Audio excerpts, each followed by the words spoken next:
Yo, welcome. Thanks for tuning in. We live in the living room. Today we got the legendary GA Barz in the house. Hey. GA, thanks for coming through today. I had to get you on here. The first lady to grace the interview presence of Oli Versus. I appreciate you for coming through. No problem. You've been showing a lot of love to me lately over the last fucking 6 Ever months since to I a year. discovered you, literally. For real, you've been showing a lot of love, so I had to show some love back to you. I'm the late one. I've been following your career since about, I think the first time I seen you was Bates' Strange Woman video. Was it Strange Woman video? And it was like a whole cipher type of feel to it. Yep. A whole bunch of FemCees, and you was one of them, and everybody was doing their thing, and then you hit the fucking scene, and I was like, who the fuck is that? Nah. You was just ripping it down. Your flow is tremendous. So I've been following ever since then. You. That's been quite some time. FemFest, all you got a lot of involvement with FemFest and things like that. Shout out to Bates, it's her birthday. Happy birthday to Bates, man. Happy birthday to Bates. And before we go any further, shout out to my new sponsors, Bud Talk STL. Make sure y'all click the link in the chat. It's pinned to the chat, and go check out my new Amazon store where you can buy all kind of goodies, PlayStation 5 controllers, the chair that I use, all kind of things, streaming equipment, and there's all kind of other things, other stores that Bud Talk STL has. So go check it out today. And let's get this interview started. I want to talk back about that cipher real quick, since that's what got your attention. Yes, tell me about that cipher. Riverfront Times, #2 song of the year. With that cipher? With that cipher. Okay. And I'm talking about all genres. All genres. All genres. And you know we a big band town. There's plenty of like local bands. So to get up there on #2 for that, women rapping. That's crazy. That's big. Look, my uncle, I didn't even know. My uncle was like, "Ain't this you, niece?" I was like, "That's me."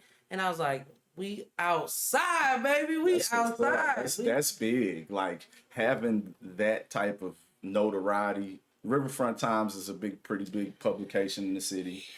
I feel like if you're an artist in the city, you should definitely run an ad in Riverfront Times. It would be smart. It would be smart. Shout out Riverfront Times for shouting us out. But I thought that was huge because at first I thought it was just like on the rap, like we #2 on the rap. Right, but it was all. It was all genres, which I was like, that is really big. huge. That is big. One thing that I don't see a lot of is the other genres, though. I would like to see more rock, pop, R&B. There's a lot of blues and a lot of jazz and a lot of things. And there's even those acts, but I just don't, I guess because I'm so embedded with hip hop, it's hard for me to see. I think you would just have to get in tune with that scene because Jim's Pool Room. Facts. Got all of that. But they got all, they got everything. I try to get in there, I was like, oh, this ain't even rap like. It's well. You know what I mean? I've been in there promoting, but I was like, oh, this ain't where I should push my song because this is rock mostly or like local bands that.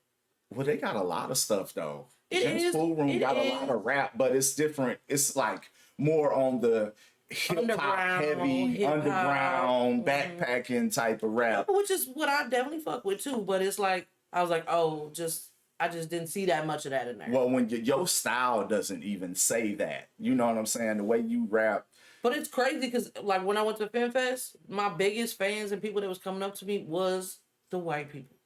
Like. They was going crazy. Like, you the best act of the night. And I was like, that's saying in this place. Now, do you think that they was coming up to you like that because, you know what. They was feeling like, our representative is coming. I'm only half white, but I do represent. My mama white, so I like, you know what I'm saying? I think a lot of like times, the love. Right. I just don't expect it, I guess. Yeah, you just because in real life, living my life, it hasn't been that way. Fact. You know what I mean? Like black people always welcome me in with open arms and like, you black. I was like, I love you, but and I would love to be because that's the honor, but I'm still white a little bit and Mexican. Yeah. So half Mexican, half white. Right. Technically German, Irish, Cherokee, Indian, and Mexican, but half of that is Mexican. So like. That German Irish. I got that German Irish in my blood. That's what I'm German. That's the way the temper look. I got my temper pop up and be like, look. German, Irish, and black. Just because I don't know where my black family is from. You know what I'm saying? But okay, when did you start doing music? Like what age?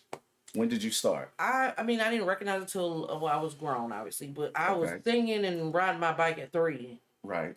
singing about Jesus. Like, I love Jesus, and I don't even know what the song was per se, but it was just, I love Jesus. I started off as a singer, Mm-hmm. and then too many cigarettes, too many blunts, and then I had surgery on my neck before, so that's never gonna happen. Okay. But I fell in love with rap like in the 90s. Jay-Z song Can't Knock the Hustle. It was the Ooh. Chronic album. It was Snoop Dogg. It was the Alcoholics.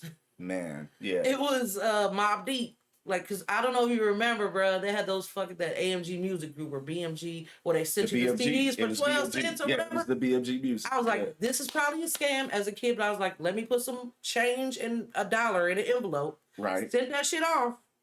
And that's how I was exposed to anything I was exposed to, because I lived in the country with my mom. They moved us out to the farm. Like, it's just, I fell in love with music, but then I was taken away from it, like the area where I could be more involved, and I was out in the country as in high school. Like, where was you at in the country? Troy, Missouri. Okay. Oh, wow. Yeah. So I was like, where you at? You like, you learning yourself as a person. So you like, I don't know. Am I a country motherfucker? I tried it a little bit. I don't say I don't hate country music. It's some good songs. And I did try to boost scoot a little bit. And I'm a dancer. So I was like, okay, that's cool. But it's just not really my thing, because fundamentally, there's some things that I don't agree with where things come from. Like, as we when I was in high school, and I learned a lot about the KKK and shit like this. So I just didn't feel proud of my side, that side. So the white side, you know what I'm saying? How would you learn about it from? Because you was School. Like they was KKKs and shit. Well, I mean, they Troy, Missouri. I mean, yeah. Yes. So I'm not saying they was KKKs, but they was real comfortable saying the N word, and even people in my own family. So growing up in my life, it's two sides. It's like you get to feel a certain type of way. You know what I'm saying, about even yourself, because of where. And I'm not even like from the white. I'm from Irish and German. Like, those are outside of where that shit came from. Right. But regardless, that's still connected. Like, I'm half that. So it's like I have to take accountability, responsibility, or whatever. That's what needs to happen for the world to change, is more white people saying, hey, we fucked up. We're sorry. Let's make this shit right. And because it's still not right. Mm-hmm. Right. Yeah. Nah. And people will be like, ah, man, that shit's old, and it wasn't me, and it wasn't my parents, but we still perpetuating it, because everywhere we look is something that has to do with slavery. Yeah. Everywhere we look is something. Like, even everything we have built is from that. Yeah. You know what I'm saying? So as a person at that age, I just was like learning about so many things and not knowing where I was at, and moving to a strange place and trying to figure out who I was. I was like, I'm not that. Right. I'm not that country motherfucker who's gonna get out here and woo. I didn't want to go to that. I went to the other side. Right, right. The black people side. The black people The Mexican side, which wasn't no Mexicans really at my school. It was us and like one other family.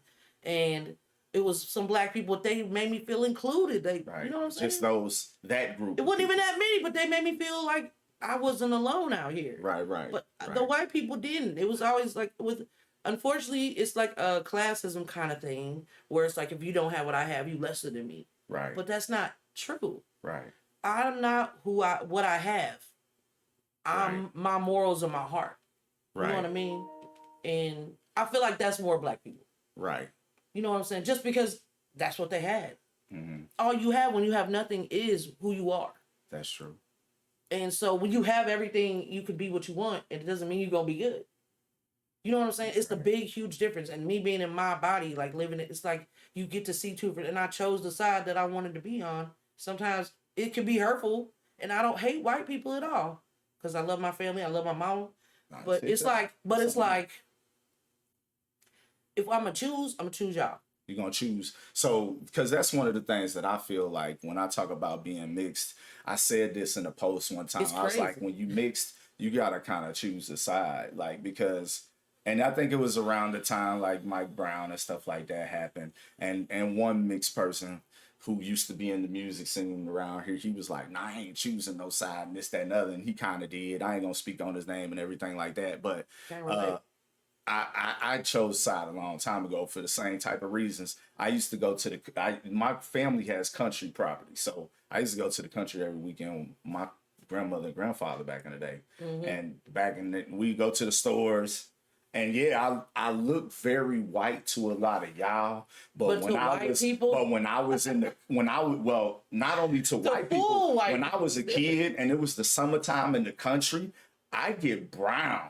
So I'm going in these stores and like you say, I go in these stores and these white folks see this little brown kid with this little white lady.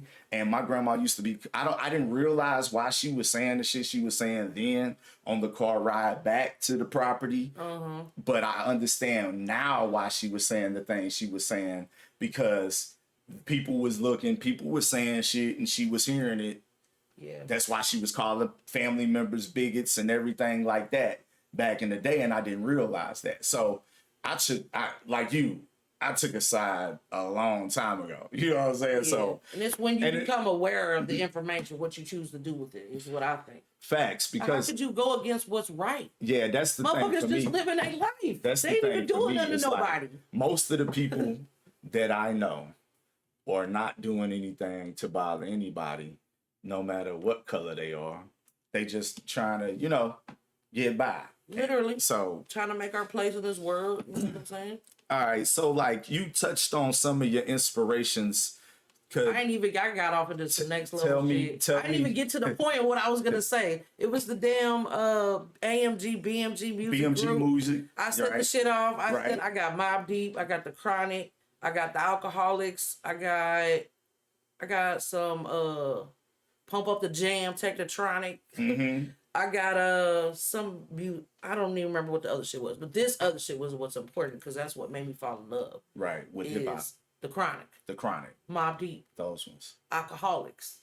All that first shit I got, I was like, oh my God. And my brother was in there listening to Eazy-E. So here we go, having our own little battle in our crib. What's going on? Hood Green Ranger said, nice hair. To you. He talking to you. Talking to you. He talking to you. No, he talking to me. I ain't got no hair. Thank you very much. I appreciate it. Blues. So those were some of your inspirations. Yeah, I mean that's kind of like what opened the door for me because I saw some Yo MTV raps. I saw Queen Latifah, and then my mom moved me to the country, and I'm like, oh. Oh wow.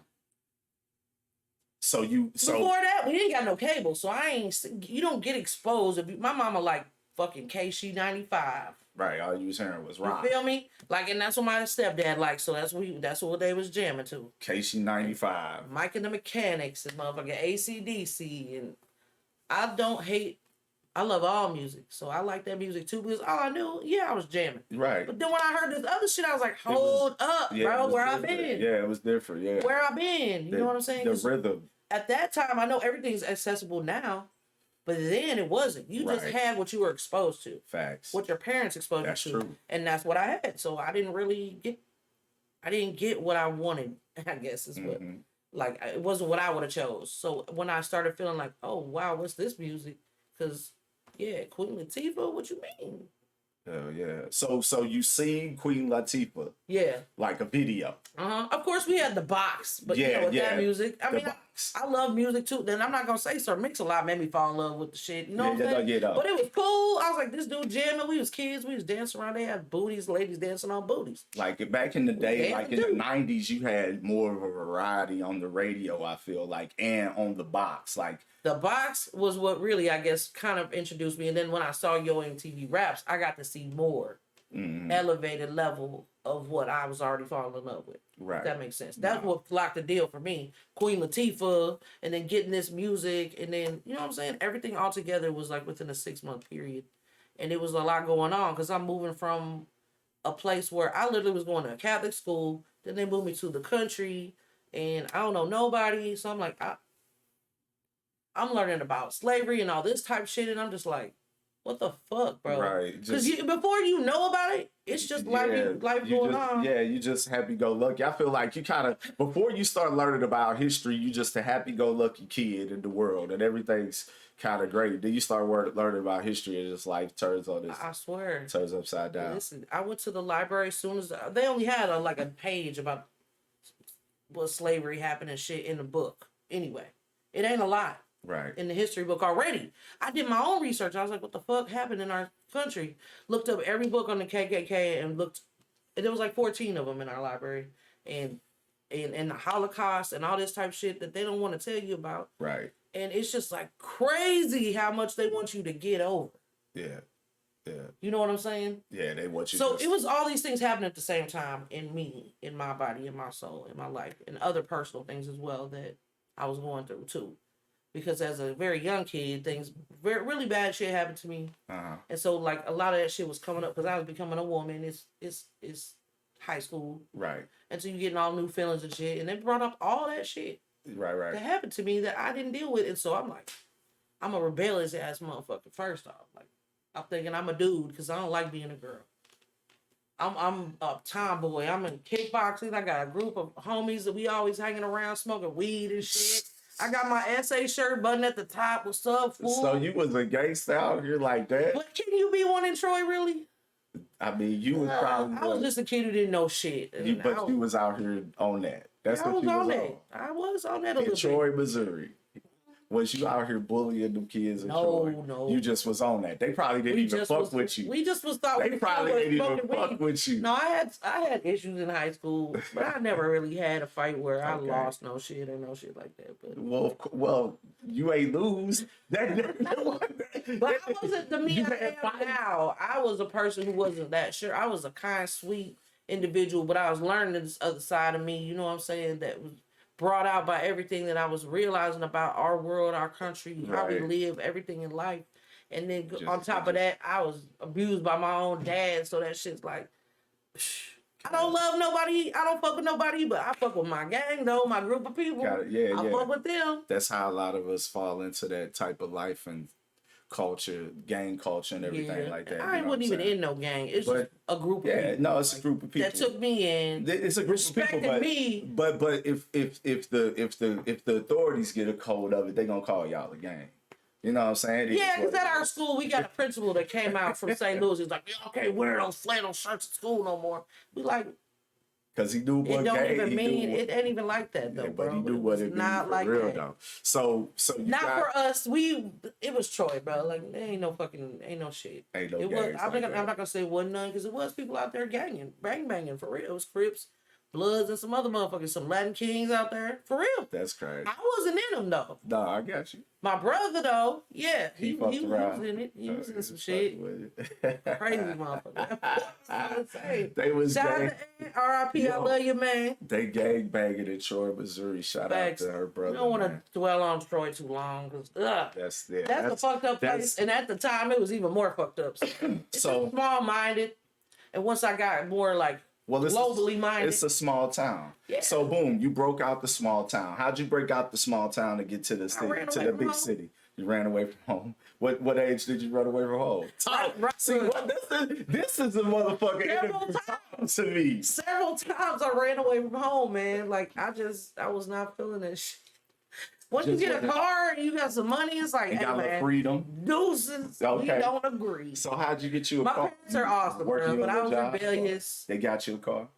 Oh, yeah, I got a car because I work. Okay. Man, and I was in 4-H, so that's where you make, where the state fair, they have all the shit with the bows and ribbons on it. Okay. That's 4-H. Okay. That's where you can, like, make shit, bake shit, cook shit.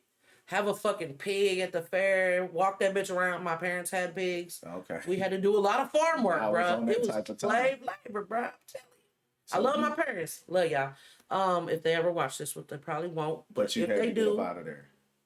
Yeah. I mean, it just wasn't what I was aligning with in my heart. You know what I mean? Right. And I was just, like I said, I was a fucked up person because I got abused. I didn't really want to talk about it. I felt like everybody knew, so I felt betrayed by my own family.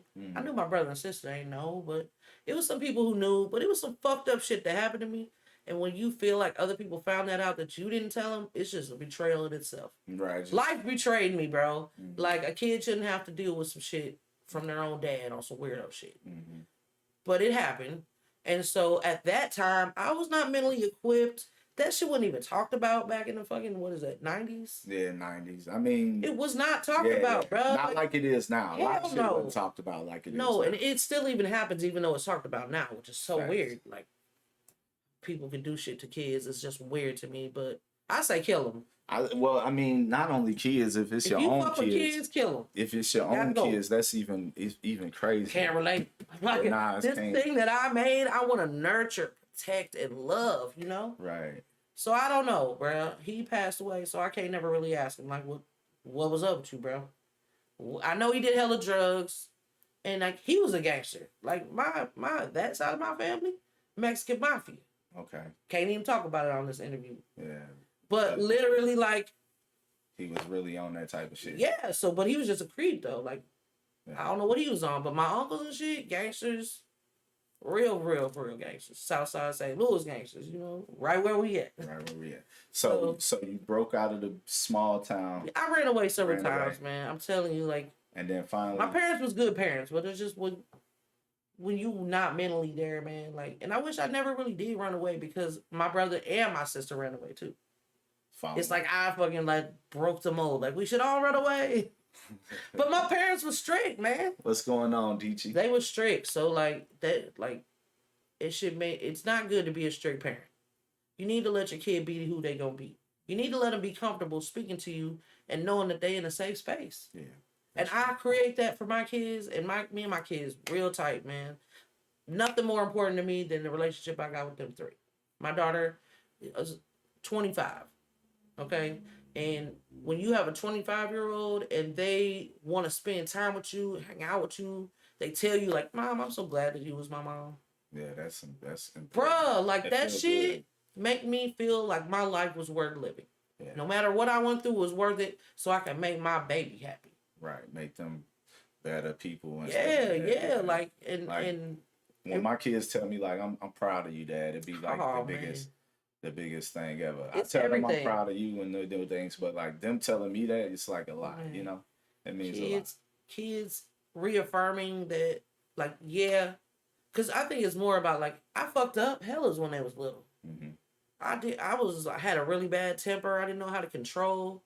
And like, I wasn't where I'm at in my healing, and especially in like talking about what we just talked about. Right. I wasn't there. So like, I was a damaged ass motherfucker just with kids that I didn't plan to have, but I loved no matter what. And it's like, if you can grow through going and like taking care of other human beings and try to get better and take accountability for what you did, it's like, because as parents, I don't think we think sometimes, we think, oh, I did the best I could, so that was okay, but you still fucked them up though. Mm-hmm. Right. It doesn't mean that you tried to.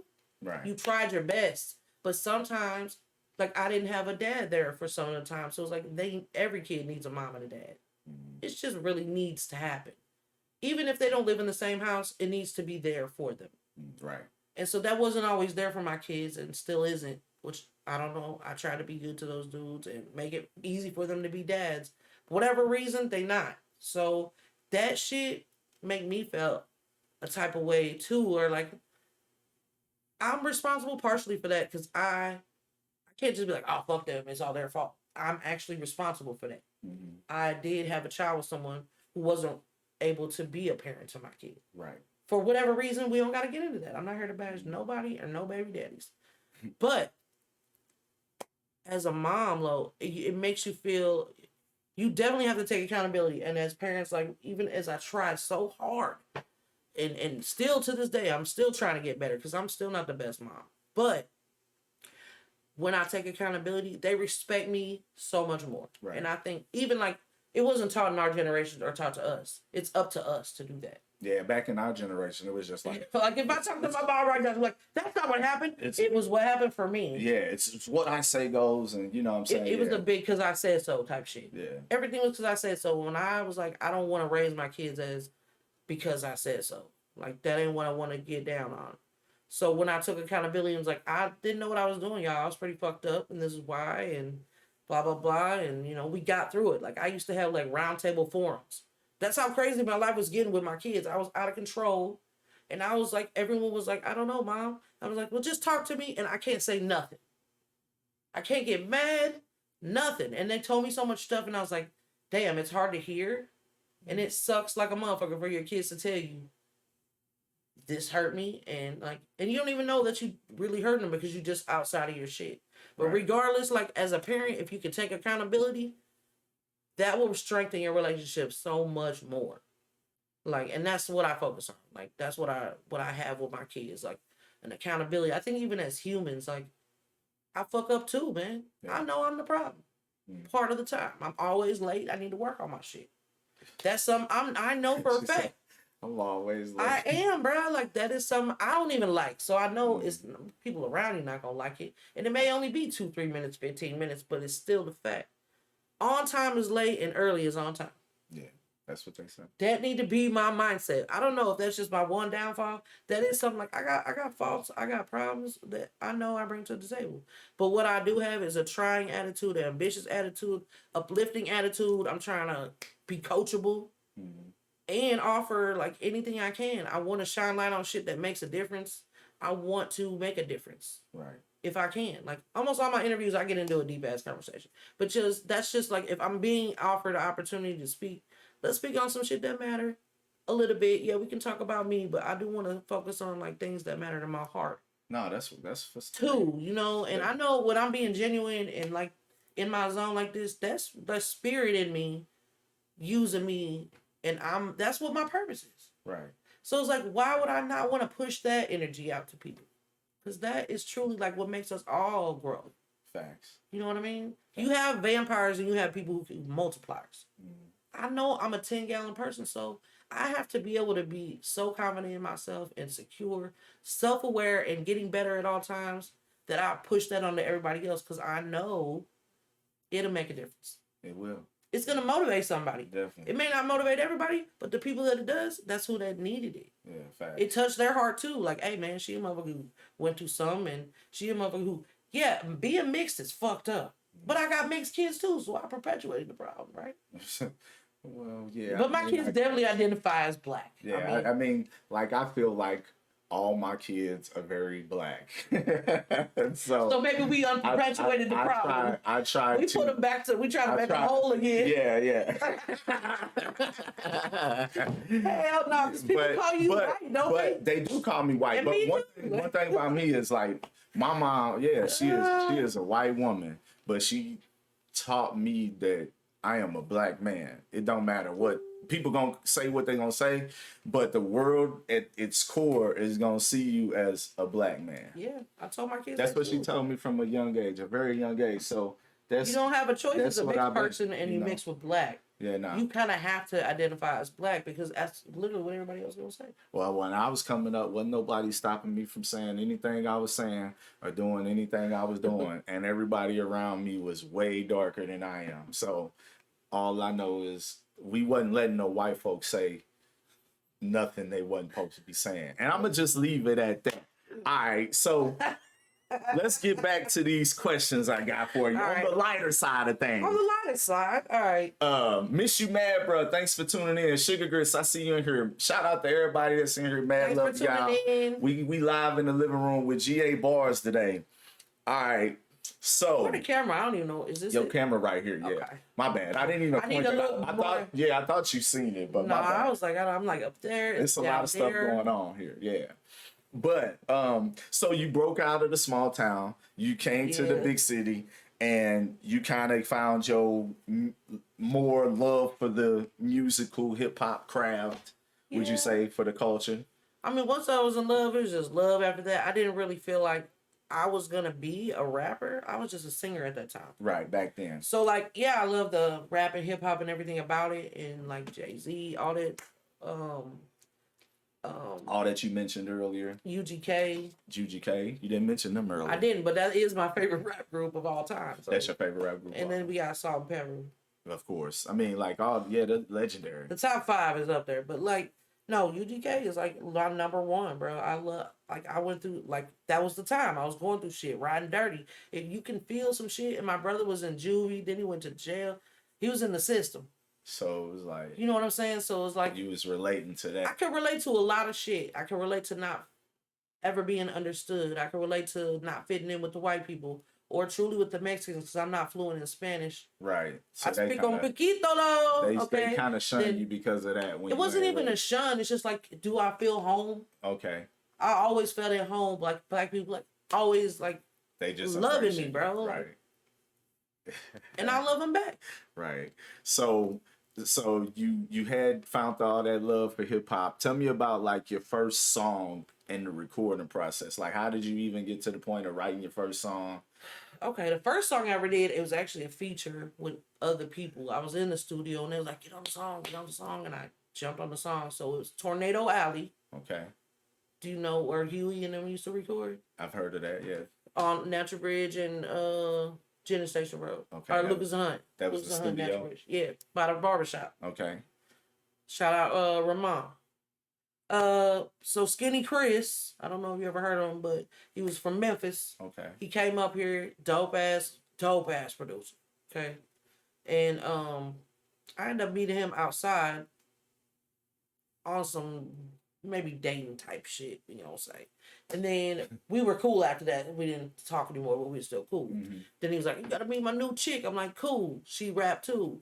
Cool. But I was already like going to the studio and linking up with him on just some friend type shit. You know what I'm saying? Just going and being in the studio. I've always been cool because I've always been a hustler. So you kind of like, if shit makes sense, you gonna keep on dealing with people, you know? Right. So like once I started feeling like I did want to be, I didn't necessarily know if I was gonna be a rapper, but I felt like I maybe wanted to do it one day.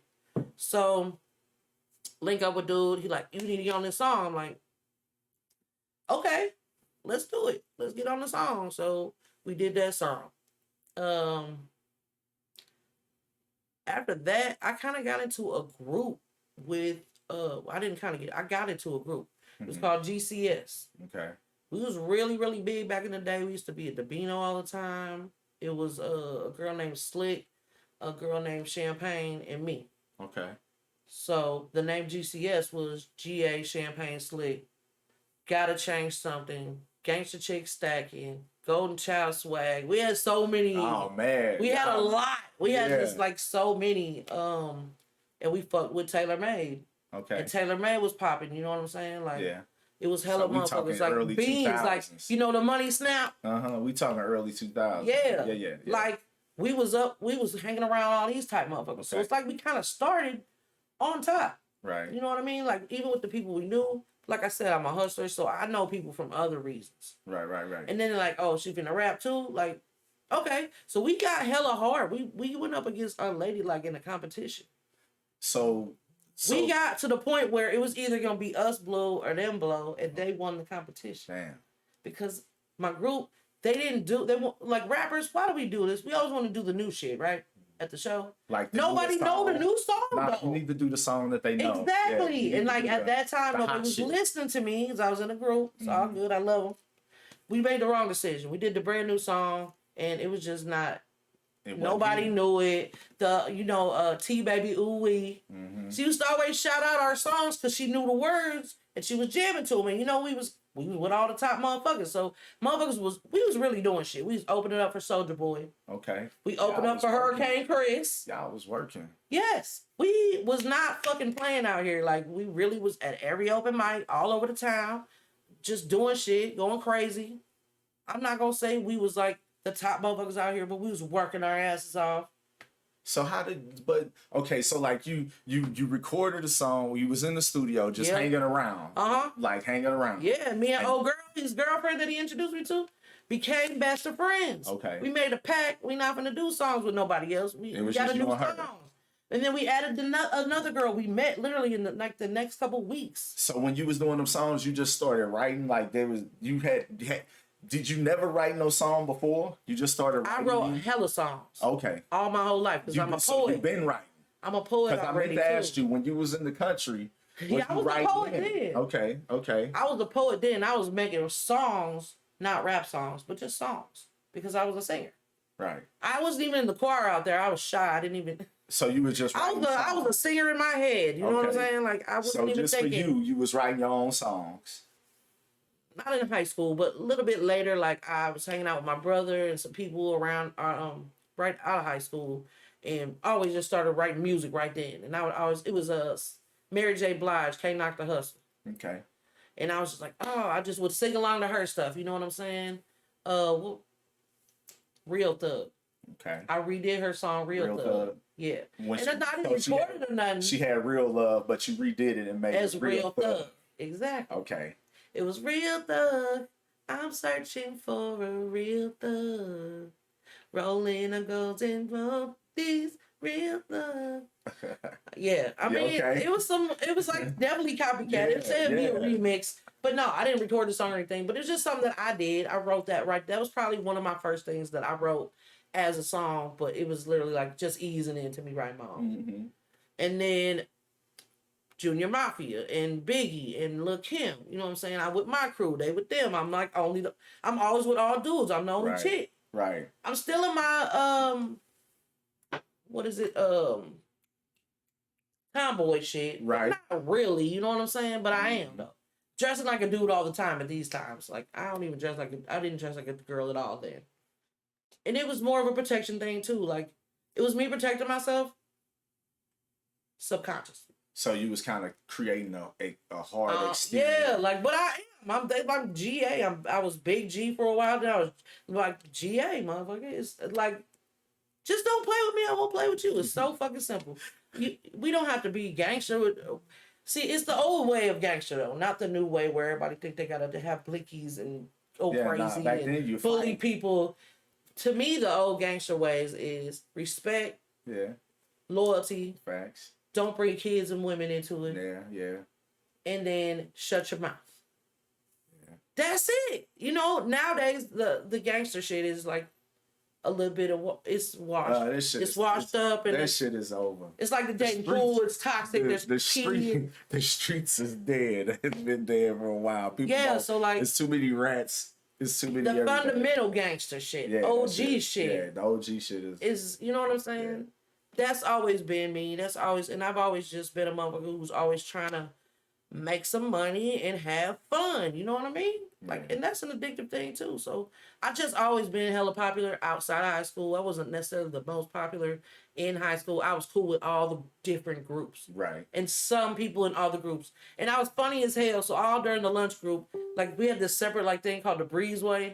And I'd always be in there, bro, just quoting Adam Sandler or some shit. Making jokes. Being stupid. Yeah, I like making people laugh. I wasn't necessarily a class clown, but it was just like the group I used to be with. Man, we used to have fun. Right. And I feel like I'm always able to transmute energy. So I'm very sad from things that happened to me, but I was able to transmute it into something good and give it back. Right. So that is like alchemy in itself. And you don't necessarily know how powerful you are until you're older. So yeah, I'm late on a lot of shit because I'm a late bloomer. And I'm late. Like I'm a late person. But the late blooming shit's over. I'm bloomed. I love me all the way now. Like I definitely didn't always do that. Right. And that changes everything about your path and what you want to do for people. I feel like in the music and everything about music is me wanting to reach people and then being able to change people. Thanks. And that's it. Like I'm gonna keep it simple on that because if I'm an overthinker and I overthink the overthinking and I make it too complicated, I want to make shit that touch people, reach people, and then change people in a good way. Okay. That's it. Like we can still have fun, go to the club, twerk or whatever, but we gonna have a good message and we gonna like in the song you heard, it's like definitely a club song, but it's like I'm manifesting in there. Mm-hmm. So they all listen to it and jam to it, but we all gonna manifest us some money too at the same time. Like let's go ahead and that's really how strong and powerful we are with our words and shit. Like that's why I started taking responsibility and accountability in my music. I gotta go with what's popular because that's smart. Yeah, you gotta. You have to ride the wave a little bit. I do create my own wave. I got my own sound because you heard me, but you still gotta touch on what's going on too. You know, be relatable. Facts. Because if you're not relatable, that's what sells. If a person can't relate to you, they are not finna go ahead and spin with you. Nah. And they definitely not gonna tune in with you. Nah, they ain't. If they can't relate, they won't. Nah, at all. They won't. And and at this time, like I'm not trying to waste my time. I'm not the youngest, and I want to make sure I do what I set out to do. At least try my hardest, and that's what I've been doing in the last like 2 years with Smoking Spicy. I did it the right way. I did what I thought was correct in every way. Right. If I fucked up, I might have fucked up. I don't fucking know. I trusted the person who helped me. But I definitely am doing what I'm, and it's a learning process. When you do your first single, that's my first single I ever dropped myself. So yeah, it's not gonna be perfect, Right. but I felt like I put a pretty good run behind it. I put a lot of energy into it. I feel like artists think that if they just put a lot of music out, that that's what's gonna work for them. And I'm not hating. That might work for some people, or maybe it works for people who already got a light on them and that's already popping. But what I think of artists who's not necessarily, because I had the light on me, but you know the light go on you, then it go off too, and motherfucker will fall on and fall off with you. In the rap shit, everybody not just a GA fan. Right. Or they might be, but they like, I don't know, she ain't did shit in a while, or she did that one shit, but it's over with for me. Because locally, they're like, well, how many times is she gonna keep pushing it? It ain't went global yet, so. Now, I feel like it ain't viral yet, I tell artists all the time, like, keep pushing. You keep pushing the single. If you got something that got some steam behind it, and Smoking Spicy got some steam behind it, I seen the views on YouTube at least, you know what I'm saying? So it got some steam behind it. I feel like you should push the singles a little bit longer. I say that a lot. Like, a lot of people just put the song out, and then they talk about it for a couple of days, and then next week they putting out another song, and you kind of get into a point like of oversaturation, especially if it ain't the best of shit. A lot of people ain't putting out the most quality of music. Man, so it's quality over quantity. I can't stress it enough. Facts. And that's what I like literally been trying to polish myself, and I'm not but I know I can be better. Even now, I'm not my best. Right. I'm going to be better. It's all about it's about a self-awareness. And like realizing certain things. I've been on a journey. I lost like 80 pounds this year, or 70 maybe. Somewhere around there. I'm gonna give myself a pat on the back. I can reach back there first off. But I know what sells in anything. If I want to be more marketable, I gotta be more marketable. I don't have to take it personally. I want to be healthy anyway. And what woman don't want to be more attractive? I do. And I know a lot of things have changed since I've lost the weight. People all around me are different. I'm not gonna take it personally like it's a bad thing. I'm happy. You just know. I know I gotta be literally, if you want to attract more people, you gotta be more attractive. Period.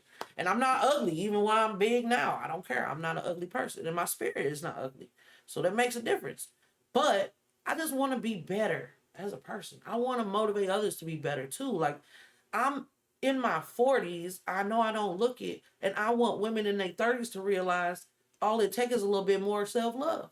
Right. It don't take fucking Botox or BBLs. Man, that shit. Men don't even like it, man. Nah, that shit is fucking seen it for myself. That shit is crazy. Do you want a natural body? Yes. And what the women say? No, they don't. Dudes would rather have a natural body. It'd be yes, the girls they do. It'd be them women that want them big old booties, man. Listen, we like the big booty now. Don't get us wrong, but it's ways to make your booty bigger, y'all. Your booty bigger too. If you in work the on gym, that, y'all, if or you just work on that booty. do RDLs, y'all, man. So when you started writing rap songs, did you feel like it kind of just came to you naturally when you was already writing other songs as it was, like when you started writing? Yeah, actually, because I mean, like I said, I was writing to Mary J, and and Method Man and her, one of my favorite fucking songs ever. You're All I Need. Yeah, that's a great song, man. And I was a Wu-Tang fan and Method Man fan, so how could you not already start? Just not saying everybody who listens to Meth can rap, but if you can already write songs, I didn't really realize how easy it was going to be to transition. But poetry is rap. Facts. So I already wrote poetry. It was just learning how to deliver it. So was it my delivery was not always there. So okay, so it's a part of my nerves. My delivery can get knocked off a little bit. I mean, I hear you, but as far as that's just me knowing me. You hear the product I let you hear. Yeah, the product that you let us hear. That flow don't sound like the delivery. And that's what but you I learn. get what you're saying though. Like, it's a lot of things that go on behind the scenes when we making. It's like we made this reference just last week. It's like a skateboard video. You see the dude just land the trick, and then you see him land another trick and another trick. But that dude done tried a lot of times. You know what I'm saying? My son is a skateboarder. It's crazy you say that, because he'll be like, I'm trash. I'm like, bro, you actually dope. And then I'll make him like a highlight reel. I posted something on my Instagram one time for him, and he was like, yeah, that's pretty tight. I was like, yeah, but they didn't see everything that I saw. That would be, either. And he's like, and that's the thing. But you're not trash, though. But you're not trash. Because He used to skate at Scalaborium before it burned down. Oh yeah, damn. Yeah. So Yeah. shout out to Chris Grimes. Chris Grimes, man. Yeah, that was a tough thing for my dog Chris Grimes, and it's still something that they're My working on. son say it all. I miss getting skating back. Laborious. Yeah. He got to skate in my living room in my house. Oh wow, that's crazy. There ain't no, or he got to go up the street to the church parking lot. But at night, he like to skate at night, so I just let him skate in the living room. I don't care. Right. Whatever he love. So when you did your first recording, like how was that? Was it in a big studio? You said because you started. No, Tornado Alley was that first recording. Okay, that was Tornado like. Alley. So that was some shit where like it was literally like the universe, man. It was crazy because you don't start off on a level like with somebody dope as Skinny Chris, where motherfucking Huey, and he was with a whole group of people at the time. Do you know who he was with? The name of them? I don't. Rough Riders or no, I don't remember the name. But to be in a place like that where R.I.P. Huey, like somebody great like that from the city, like just the places I was in, the circles I was in, Taylor made my life was like a whirlwind. Yeah. What do you mean? I mean, these are pretty much like some of the biggest songs out of the city. You was in that environment. In the environment. I recorded a song with Money Snap Beans. Right. We got a song. That's the song that would have won that competition. Right. But y'all didn't do that song. Didn't do the song. So who blew up? Unladylike, right? Unladylike. Shout out to them. I love them. They didn't do shit wrong. And shout out to Fireboys. That was motherfuckers who everybody was popping in that time, bro. But we was up there. The group was. You know what I'm saying? And then we were still up there after that. You know what I'm saying? Like I said, after that, we didn't win that competition. But looking back, you see shit more clear. Right. That was a pinnacle time where we would have blew. You know what I'm saying? It was the Source Music Awards did a contest at the Beano. Okay. That's big too. The Beano was big. Look, I was at the Beano more, and I was in there on a plug because literally that was fam. You feel me? So it's like everybody big. So imagine everybody in your clique big. Taylor Bay big. It's my brother 16. I don't know if you know Sleep 16. That's my brother. Okay. So he big as fuck at the time too. You know what I'm saying? Right. Everybody big, popping, True, popping, Goob. He was out. He locked up right now. Shout out Goob. Like literally all these big ass people, and they still giving you a platform. Right. And you nobody though. It's just crazy, like when you look back, because the amount of love I was shown, like from the very beginning, man, it still but it's like after that was 10 years ago. Right. Or more, 15. More, you know, that was damn near 20. Okay, it was a long time ago. I don't want to put out money. So like at that time, was you GA Barz? I was GA because I didn't get named GA Barz till my girl Allie Mays. You know her, the singer? She dope and she cooked too. Shout out to Allie Mays. I don't think I know her. Well, I'm going to have to get you hip today. She did a remake of Loyal. Okay. Of Royal by Royal. Yeah, I know what song you're talking about. She did a remake called Loyal. Okay. And it blew up in our area. And now she do shows and she cooks. So she cook and sell food while she do the show. Like she a really good cook. Oh. She used to be right over on the south side. I don't know if she over here or not. But she make like this fucking pasta with seafood in it. I'm gonna send you some flyers and shit. Okay. Shout out to her too. But she the one who actually named me GA Barz. I was hosting this event called Queen of the Ring in St. Peter's. Okay. My girl Blaze won that. Shout out Blaze. And what was that? So it was a battle, like people did song battles. Okay. And it wasn't my idea. I would have done it differently, but so people did their song, and then they decided on each tier who went to the next level. Okay. I was supposed to perform that night, but for whatever reason, the DJ couldn't play my music. So I think I just literally like freestyled some shit. And then after the show, I freestyled some shit. And then she was like, "That's GA Barz right there." And I was like, "You're damn right. It sure is." I would have never really named myself that because it's kind of egotistical if you think about it. But she named me and I ran with it. You know what I'm saying? Like, I'm like, let's get it. Like, and I never stopped saying it after that. People still call me GA, but after that, it was like Barz, GA Barz. And then not long after that, it was the cipher with Bates. So it's like, yes, I had to live up to my name. Okay. Plus, you last on the cipher. So after that, if you last on the cipher, it's the pressure. After right? that was the cipher with Bates for Strange Woman. Uh, Or what was that cipher? yeah, the cipher with Bates. After Okay. she named me GA Barz, not long after that, I did the cipher with Bates. We actually had did another thing, but it had never got released. It was called the FemCee montage. Okay. And I wish y'all could have heard this because the city would have went crazy. It was like maybe 15 women rappers. Mm-hmm. And it was dope as fuck because I heard it a couple times and I have bars on it. But it just never got released. I pray maybe one day it does get released because it's hard. So we had everybody together, and that's when it was big. Like, I don't know if you remember, it was like FemCee.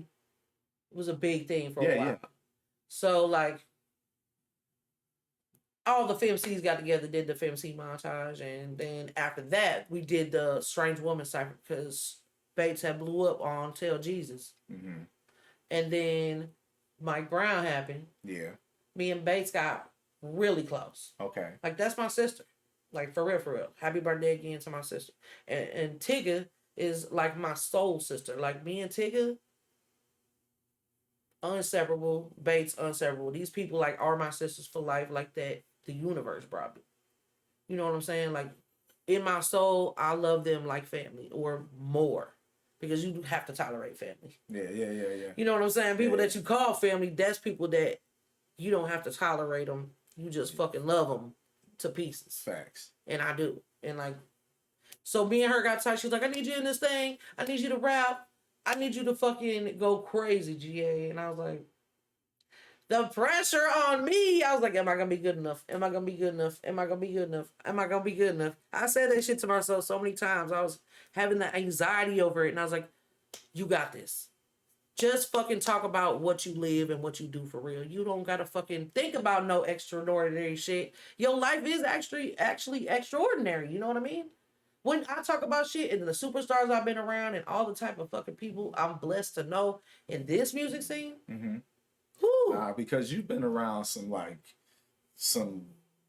hitters in the scene from the beginning, it seems like. Yeah, I mean, I really have. So it's crazy to go from being up there and like that, and then like years later, because I took a break from my kids. Yeah, it was so some shit happened. I can really get to that. So like when you was up there with the group and everything like that, what kind of happened with the group that y'all just y'all started having babies, bro? Okay. And like me myself, like they was still out here rapping and shit, and don't shade to anybody who want to rap and be a mom. But for me, being a mom, the relationship I was in was very controlling, and so I felt like the less I gave him to try to control me about, the better for me.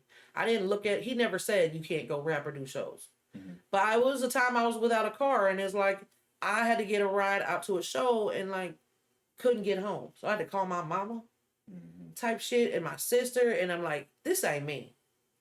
I'm not the motherfucker who like gotta like be out all night, do a show, come like your mom about to drop your kids off so you can go to work or she can go wherever she going, and I'm not even home. Like that ain't it just was a shit that hit me hella hard. Like I'm not doing this. Right, kind of prioritize. Like there's no fucking way. Like that ain't no shit that is finna happen with me. You know what I'm saying? So that kind of made me fall off and go back home and just stay home with my son, my youngest son who's 17 now. So it was that long ago. And just be with him. Okay. Like as much as I could, I read somewhere the first 3 years is the most important. So I wanted to make sure like I was being there for my kid. And not just out here like I want to do music. I love music. It's my thing. But what I made was a baby. Right. And that baby deserves my priority right now. Like, and maybe I'll figure out a way to do it later where I can juggle it all. Because it's fucking hard as fuck. When I'm a single mom now, but when you're a single mom, you trying to be a fucking, do your music. You trying to work, pay all the bills. And you got to literally be a good mom. Facts. But you can't. Doing all that, y'all, I'm going to tell you right now, unless you literally fucking can be in all those places at once, what you never get back and which I would have wished is I would have spent more time with my kids. You never get that fucking time back. That's true. Ever. That's true. You can have more time later to do your music. And yeah, 40 ain't the age everybody think you're supposed to be doing shit. But Jay-Z in his 40s, 2 Chainz in his 40s.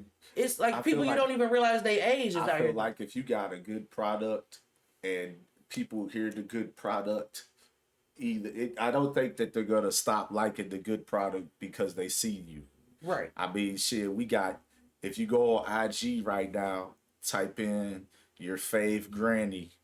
That lady like I 60 swear. years old. She out here doing years old, and numbers. she doing numbers She's rapping. hard too. I fuck She with her. doing Shout out numbers her. rapping. She rap like goddamn me Easy E or something. I but always did. she authentic, she real, and she doing numbers. So it's like, I said, if I never stop rapping, I may be a granny at the Apollo if I never really get known. I don't care. I'll still go to the Apollo as a grandma. Type shit I always said. And then I saw that granny lady. I was like, shout out to you, baby. But yeah, like I said, like the good thing about it is I'm not necessarily, especially when you meet me, I don't look that fucking old. right. And I don't push old stagnant energy out. I think more than the looking old, it's about the pushing the old stagnant energy out. You know what I'm saying? It's a lot of bitterness that people, it's a lot of resentment like, that builds up. Listen, I don't have a lot of that. I really don't. I have 20-year-olds, 25-year-olds that come through, talk to me, just play the game, smoke with me. You know what I'm saying? Because I'm not trying to be young and hip and shit like that, but they got, it's wisdom, you know, and shit like that. And then at the same time, I don't judge them. Like, I listen to a lot of the shit that they be listening to. I don't want to be that old motherfucker that was like the old motherfuckers that we had over us. I feel like a lot of the old motherfuckers we had over us, they wasn't what we needed. They was kind of like all trying to be like. It comes from a lot of that generational curse shit, man, because a lot of that shit fell on us. You got to take the brunt of it and be different. That's very difficult. Facts. To be able to take that much trauma and shit and then be able to like still push out goodness and be better after that and not just wallow in what happened to you. Right. Because too many people, like, that's really what happened. They wallowed, put all that shit on us. Yeah. It's a lot. Yeah. Like, and it wasn't talked about, like, your feelings weren't talked about, mental fucking health, especially men's. Well, that wasn't even mental a thing. Health. That wasn't even a thing. Word, that wasn't even a word. Yeah, so like that is so huge to me and important to me. I just want to touch on it. I know I'll be going over on my little responses at the next level, but 70% of suicides are men. Facts. That's true. And I just wish people really took that into consideration. And when I say people, I mean women, but men are hard on men too. Yeah. Men are some of the hardest on other men, and I really don't think that y'all y'all don't understand how big that is. From a man's perspective, like if I get to talking to one of my homies about some shit that I'm going through, if we on the phone, let me take this call and I'm gonna call you right back. They'll never call back. Yeah. If I talk about whatever I'm going through or whatever, motherfuckers just like suck it up, this, that, and the other.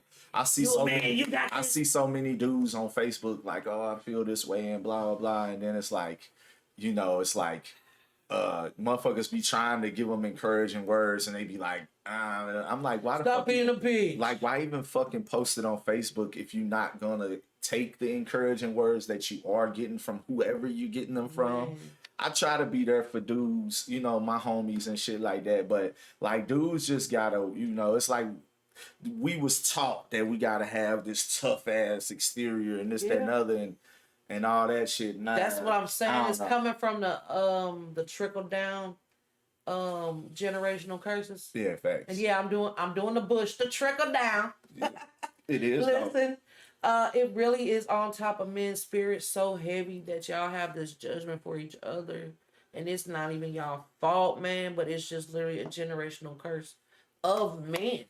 And of women too, because we're so hard on each other too. Yeah, women hard. Just women hard on themselves though. That's why so many women. That's why so many women that want the titties, they want the BBL, they want the lips, they want the tummy tucks, because they hard on themselves as it is. Yeah. Like when they don't even realize, like it's you can do a lot of things on your own will if you just get out here and work for them. It's more and more of that self-love, and that's for men and women. Yeah. And like just love in general, because it's so much easier to be hateful, you guys. I could be that fucking way. Right now, I could have got on here and talked about some shit. Am I lying?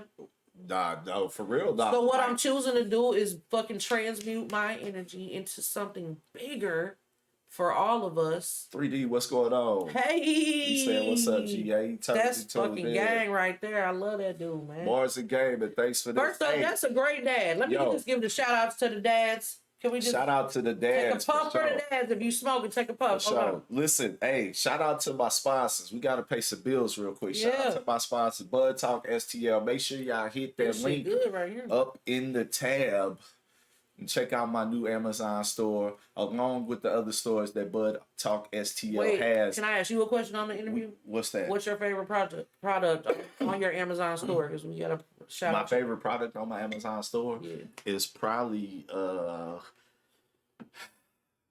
my ring light, for real.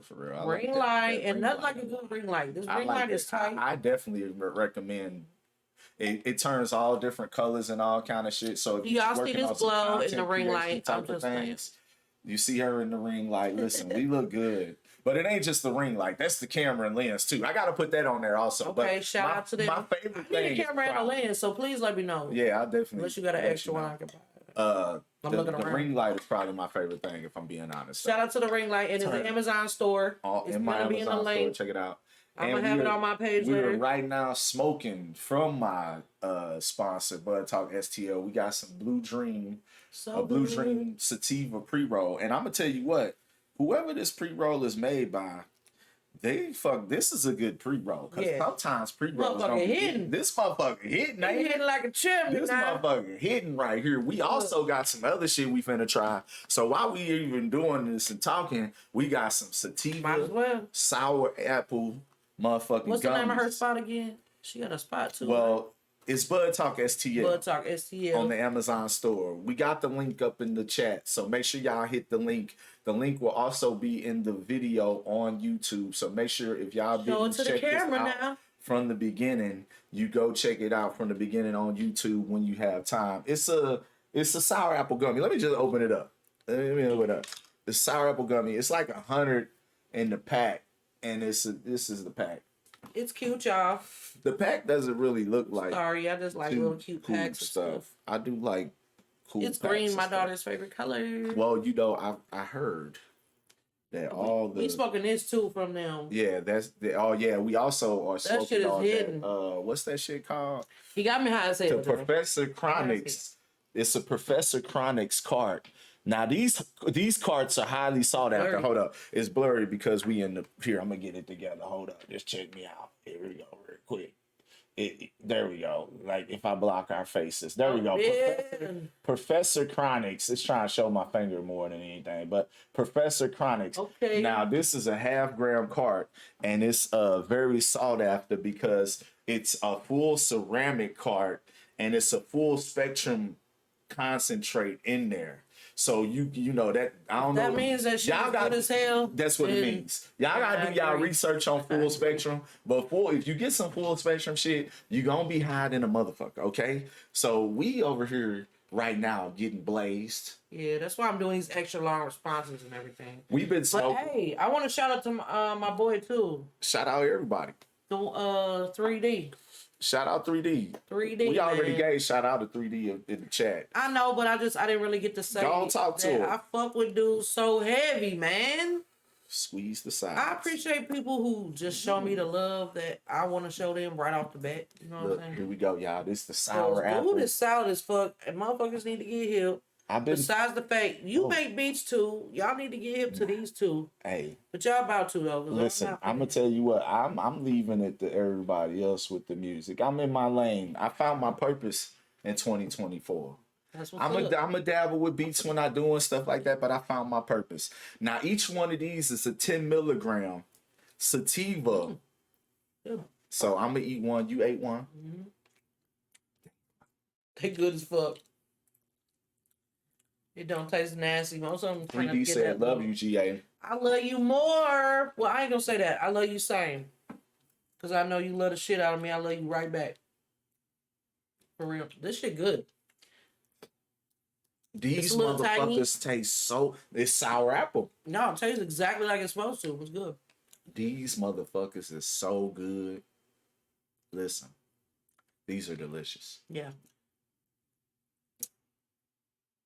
Each one is 10 milligrams. I probably could eat some more. You want to eat some more? Not me, but you can. I ain't gonna eat no more. I'm gonna leave it I at ain't that. gonna judge them. Look, I'm gonna leave it at that. We're gonna save some. The best nap ever. We're gonna save some for the future guests. How about that? We're gonna save some of them for the future Y'all guests. better remind them and get one. But yo, make sure y'all check out the store. They got some growing essentials if you're trying to get into growing for your, you know what I'm saying, for your crib and everything. It's legal, recreational if you get the proper license.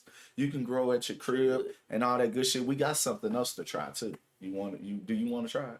The lemonade? Yeah. Yep. Okay, she want to try it. Let me get a cup for you. While he going, y'all, I want to do a shout out to my sister, Creative Collectibles. Hi, bunny. Shout out. She finna share this later. She make cute little stuff you can remember your family with. She started the company after our brother passed away to give her some motivation and remember him by. And she does lots of memorial stuff for people all the time. She's always doing free stuff, free raffles. She got little dab tools. She got everything, like any of those collectibles. Little collectibles and she got little cool shit like that. Like, ooh, I don't know if you got dabs, but she got little cool like dab tools. Okay. I'm not saying you heard stuff too. But shout out to my sister. I was wondering who that was. I love her. That's my real life sister. Getting some love from Creative Oh yeah, Creative Collectibles. she's just such a great, loving person, bro. Right. She be out here constantly showing love to people, and she got her first event coming up. I'm gonna make sure I share that. So when if y'all tuned into this live, what's the event gonna be? You don't know. She's gonna get further information. I'll share it on my Facebook. I'll share it on my Facebook page. When I'm gonna share this, make sure you come and find it, and I'm gonna be sharing it. All right. She got a lot of events coming up. We got one more thing. We going all out. We going out. No, I got it. No, don't use that. I got it. No, I got a cup for you right here. Sorry. I got a cup for you right here. We got one more thing from the sponsor we're going to try today. Actually, we got two. We got this and something else. He's a sponsor in my life. Shout out to the sponsor. Anybody want to sponsor again, Bud Talk STL. Man, shout out to her. I love her. For seeing the vision. Listen, for seeing the vision early. That's a dope. That's love. You feel me? For seeing the vision early, that's love. Most of my sponsors, besides one, I had to reach out to them. And don't get me wrong, it was love. They still show love, but it was like I reached out and it was like very early going and stuff. So for someone to reach out to you is so much love. So shout out to them. Shout out to Bud Talk STL. Make sure y'all hit that link and go check out their Amazon store, the Oli Versus store, the Favorite Things store, and the Grow Goodies store if you're trying to get into growing. Now look, we got this last thing. I gotta blur GAI. I gotta blur us out. Here. Blur me out. I'm gonna blur us out. There we go. We got this lemonade, y'all. It's a lemonade. It's been in the refrigerator. It's been getting real cold. So I'm gonna shake it up good. Look, I'm thirsty anyway. That's probably the worst. I ain't gonna lie to you. The edibles for me is real hit or miss. They real iffy. But the drinks I found really be. They even got this on the top. The drinks really be hitting. I found out, y'all. For me. And it's because if the edibles don't work for you, it's like we got some type of like enzyme inside of us or something in our liver. Yep, certain people. That makes it, I don't know, let me balance it out a little bit better. Okay, I think that's pretty balanced. Appreciate you. All right, cheers. Ooh. Let's check this out. I never drunk no lemonade. I've had a soda before. I had some lemonade, like not in a professional bottle like this though. So shout out to this professional bottle. All right. It's tasty. It's got a little tart bite. I feel like that's because it's gonna be strong as hell. I do too, but it's only 20 milligrams. It says, but still, I feel like drinks get you more fucked up. I swear to God, I don't know why, but the drink just goes right into you. Well, I had shared a soda with my neighbor one day, and it was like 20 milligrams, and I was fucking ripped after that. So let me drink this on down. You finished yours? I ain't finna drink it all that fast. Now. I don't want to go to sleep. I will in a minute, though, yeah. He said, fuck it. We gonna do like, bow, do a drink. Smoke this joint. Hey, I mean, I'm with all the shits though. That motherfucker was I like, smoke a lot. It got a little bite at the end, but after it's gone, after this, after it's gone, it's gone. Well, that's sativa. That's sativa that we ate. Hopefully, whatever this is, I didn't read if it was indica or not. Hold on, let me read the bottle. If it's indica, I'm scared. It just say pink. It just say James Pink Lemonade. Oh. It don't really say. We gonna just manifest that it's a sativa. We not gonna be in the couch with the indica. They said begin with a small increment. I drank half mine. I drank a half a bottle. Begin with a small increment. I drank half a bottle. He drank. He better take a nap. Y'all understand? That's a small increment. You'll be like, kids, today you would take a nap. That's a small increment, ain't it? That's a small increment. I think half a bottle ain't a small increment. All right, so while we finish up this J, we just got a few more things to talk about. You was hosting some ciphers there for a while. Yeah. Wasn't you hosting ciphers? And I was also like throwing show. I've been doing that for a couple you was doing years, a lot of different things. So pre-COVID. Let me talk about some awesome shit that me and Tiggy used to do. We used to do that Heat Radio. Mm-hmm. That's what I want to talk about. And I used to love it so much. I think it just became stressful because of who we was dealing with at the time. Because, you know, like, not everybody gonna have the same vision for you. Some people just out for money. That's fine. I ain't mad at them. That's not how I want to roll. Mm-hmm. I like a shit where it's vibes is there, people believe in you too. And that's not, I know that's not an easy thing. I know it's rare, but what I want in life is rare. And I just like shit that's different and like on my speed. Mm-hmm. I ain't gotta be your speed, but I'm gonna be in my lane. Right. I'm not trying to be in your lane. So I just want the people who in my lane, we all on the same page. You know what I'm saying? It's gonna be rare because I need to be like a rare vibe. Mm-hmm. You know what I'm saying? And that's, I think I let it go out. Don't worry, I'll light it back up. Appreciate you. Yeah, so what was the original question? Man, high as hell. She over here blowed, y'all. I asked you the ciphers that you was hosting. Yeah, so, but I wanted to shout out That Heat Radio first, because I do love Miss Tigger, and we definitely was popping with That Heat Radio for a long time. I know you was telling me you wanted to get and we back did to ciphers there too, like several times, like especially in the back. We filmed them a couple times. They wasn't necessarily part of the radio show. Yeah, those like, the ones I would have talked. The ones that Kenny you was Knox was in one. Okay. Kenny Knox he used to You had Hazy P in one or something. Oh, that was his. He did a series, State to State. Okay. You like? I really hated my State to State cipher because one, I had just had surgery on my neck right here. Okay. And literally, I probably shouldn't have rushed and just jumped on a cipher when I couldn't barely talk. I sounded like Big Ange on the Mob Wives, dog. Oh my! I did. I said everybody else. I was like, I'm sorry, I can't talk. I sound like I smoke 57 cigars. It's Big Ange. I love you. Forget about it. And I sent people voice messages, and a couple people laughed at that. Hazy was one of them, I think. But yeah, I shouldn't have rushed and did that because I pissed myself off. Yeah. I couldn't. If you watch it, which I don't care if you do, that's fine. It's not my best performance. I wasn't able to like do it like I wanted to until I really those bars needed to be. It's some bars. Yeah. But it's just like I said on that one, it was the delivery was not there, and I got nervous because I wasn't able to breathe like I needed to through the cipher, and like I don't know. It's just when you fuck up. It just put that, it was my nerves too. Cause like I was really nervous about doing it right after my surgery, but I felt like I put too much shit off and I was like, I gotta do this. Right. I just put this pressure on myself. Like I gotta do this. And like, I really shouldn't have did it. Yeah. And I don't know if you've ever done something you recorded that you didn't want to do, but if you ever watch it, you'll see what I'm saying. I do got one thing that I feel like I shouldn't have done. But I did it. It is history now. You know what I'm saying? So it's not like I love Hazy P. Shout out to State to State. I would love to redeem myself anytime. Anytime.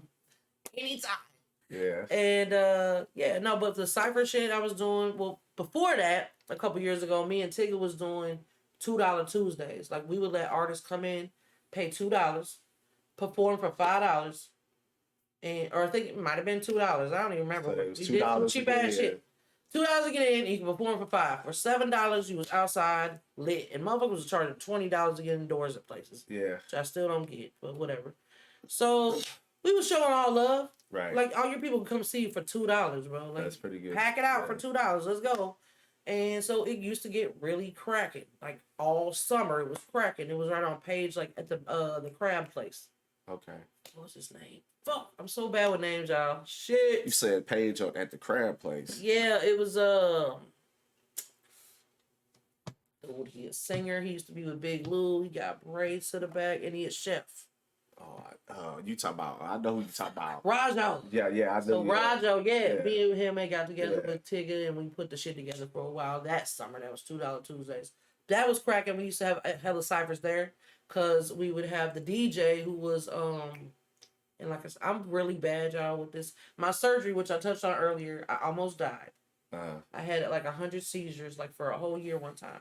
Damn. And they couldn't tell me why. I wasn't insured at the time, and the places I was going, they didn't seem very interested on if I was gonna live or die. And they just really said it was because I was fat. So I was like, fuck it, I'm just gonna keep trying to live. What do I do from there? Right. You know? So I got into a car accident, and they were like, something's wrong with your neck, and I was like, no. And then like, you got a big ass tumor in your shit. It was a tumor, literally like it looked like a hand choking me, like this on my neck. And so I had got that removed, and that's what that was from, and that's why after the surgery I wasn't supposed to go do that cipher, right? Because I did too much, and I was just putting too much pressure. That's a pretty big surgery. Shit. Yeah, like in a year of like having, my memory was fucked at that time. Like I wasn't as probably fast as I could have been, like mentally. Right. Like I got to where I'm at now. That was like 5 years ago. Like I couldn't remember words for a long time to certain shit. So I thought I was done rapping. Yeah. To be honest with you. After that, and then my brother died. So the surgery happened, and then literally a month later, my brother passed away. So I literally fell into like the deepest depression. I couldn't speak like I wanted to. And like, they kind of almost fucked me up at the fucking surgery because they put double of the anesthesia in me. So the lady, she missed my vein. I was like, it doesn't feel right. She's like, no, it's in there. I'm like, cool. She put all the anesthesia in my muscle. Oh my God. And then I still had to get the anesthesia for the surgery. So they put another dose in my blood. So it's still in my system. Like I had, what's that shit Michael Jackson died from? Fucking propofol. Oh, that propofol medicine. I had morphine. I had fentanyl. Oh wow. And all this shit in me, because that's what they give you as a fucking to go to sleep ass shit, anesthesia. Right? And then and afterwards for the pain, they gave me the propofol, or what? The propofol was for to put me out. The morphine was for the pain, and the fentanyl was for the pain. I never asked for none of this shit, but that's what I guess they gotta give you when they flip your fucking head open and take all your shit out. Plus, the surgery was only supposed to take 3 hours. It took almost 8. So I feel like I almost did die. Right. And then when I woke up, I felt like something was on me, so I threw up. I told them I couldn't breathe, so please let me get up. And they're like, you can't get up. You just had surgery on your neck. And I was like, I have to. And then I threw up. So I threw up on raw vocal cords that were just in surgery. And so my voice sounds like this. Like it's like auto-tune on it all the time. It's weird. It's like not a normal voice. So like I said, after that, I sound like Big Ange. And if you go watch the fucking cipher, you'll hear me. I sound crazy. Like my voice. Because was immediately after that damn surgery. I put that shit on myself. And then right after that, my brother passed away. Yeah. Literally right after that cipher. It was a month after that. Then like the next week, I lost my brother. And then after that, fell into a deep depression. I didn't think I was going to be able to rap again. Then we had the fucking pandemic.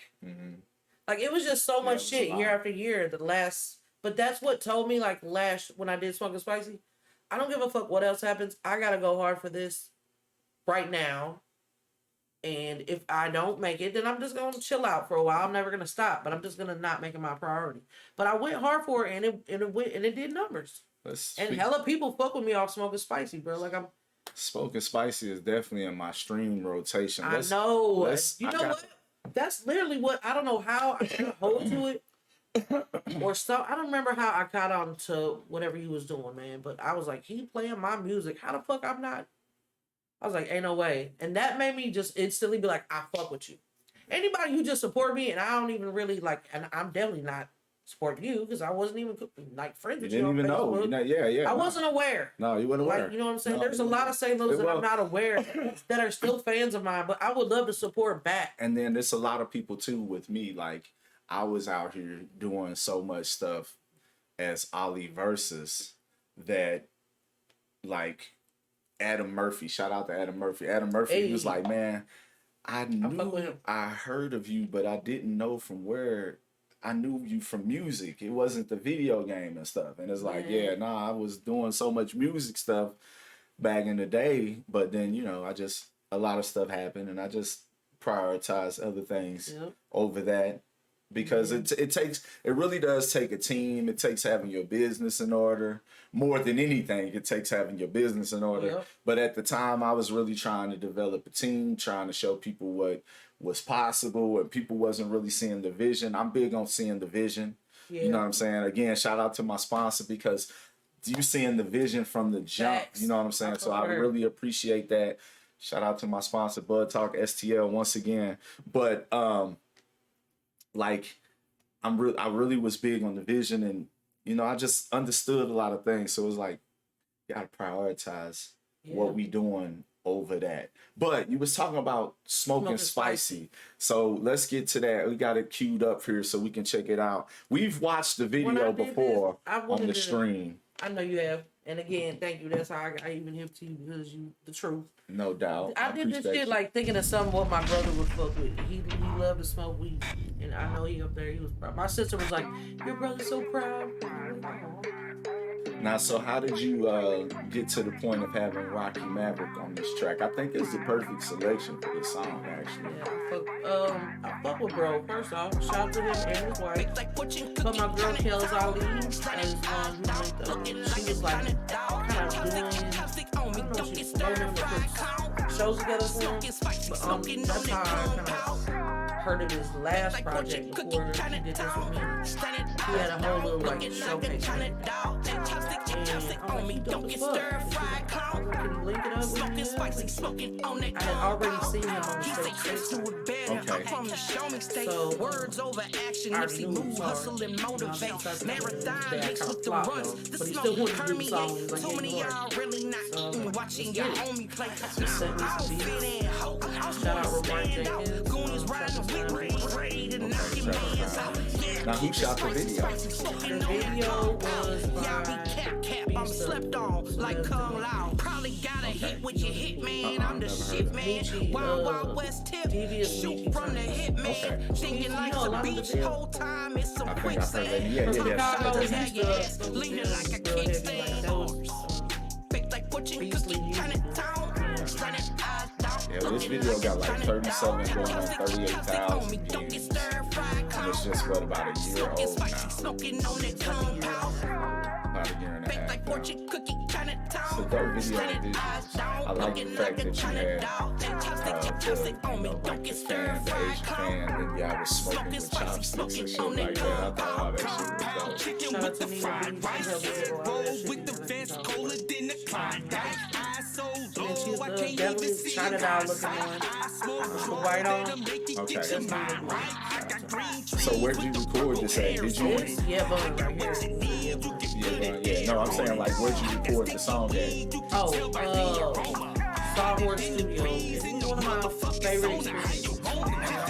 Was both of y'all present in the studio at the same time? Okay. So how was that experience? What made it? Just heard me. You never had heard me rap the song before, so we got there. Actually, he heard the hook because I had to give the hook to the record. He's like, okay, I fuck with it, but he didn't really. I think I just typed it out. I didn't rap it. Okay. So when he heard me rap, he was like, okay. And Sawhorse dude, he was kind of impressed too because I was just busting it out. I didn't take too many takes. I just wanted to. Okay, maybe one. This is not a confident song. I gotta work with Rocky. I'm gonna this movie. Okay. This is that's Rocky wife. Yeah, I know. That's Tigger cousin who was just on there. That was the twins who with Bone Thugs, Rep Family Affair. Yeah. So that was Rep and his brother too. Okay. Both in the video. Shout out to everybody who featured in the video. Bates too, and happy birthday again, Bates. Facts. Happy birthday to Bates, man. What was my point? I was getting to it. You know, we've been sitting here getting high. As fuck. Smoking spicy. We've been sitting here getting high, so it's okay if you all right, forgot. cool. No, I was finna just shout out everybody in the video. Yeah, you were shouting everybody out in the video. Shout out to everybody who did it, man. Mad love. Oh, yeah. Star Horse. Star So when we Horse. got in the studio, me and Rocky, like, when I rapped it, he was just like, okay, that shit hot. And then dude, it was a little part that Chopstick on me, and dude wanted to take it out, like the engineer. Like that's literally like my favorite part of this thing right now. Like the chop on me. It just I don't know. That was just a dope part of the song. Yeah, I was like, I don't know why he wanted to take that out. That was the cold part. I think he thought maybe because it kind of I don't know. It was exactly how I wanted it, but then when I heard it again, he took it out. I was like, wait. Put that back in. That's what I exactly wanted. Yeah. And it came out exactly how I wanted. Like, dude killed his verse. Like, yeah, Rocky. Yeah. I fuck with the whole project. It's just crazy, like, for you to tell me your story and you know, about how you just had this whole, like, high school, like, you was in the country and all that shit, and then, like, we hear you rapping like that is just amazing. I've been through a lot. It's like, I didn't grow up out in Troy. That's when I was the dumbest I ever been. Yeah. I've done the dumbest shit ever in that city. Mm-hmm.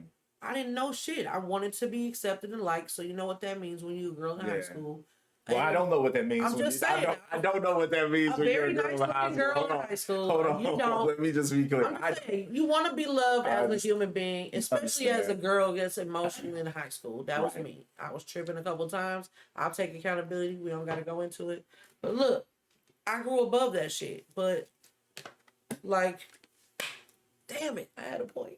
The lemonade. She hot that lemonade done. Got her. Lemonade. Tell me what was the original question one more time. Well, I'm high. Shit.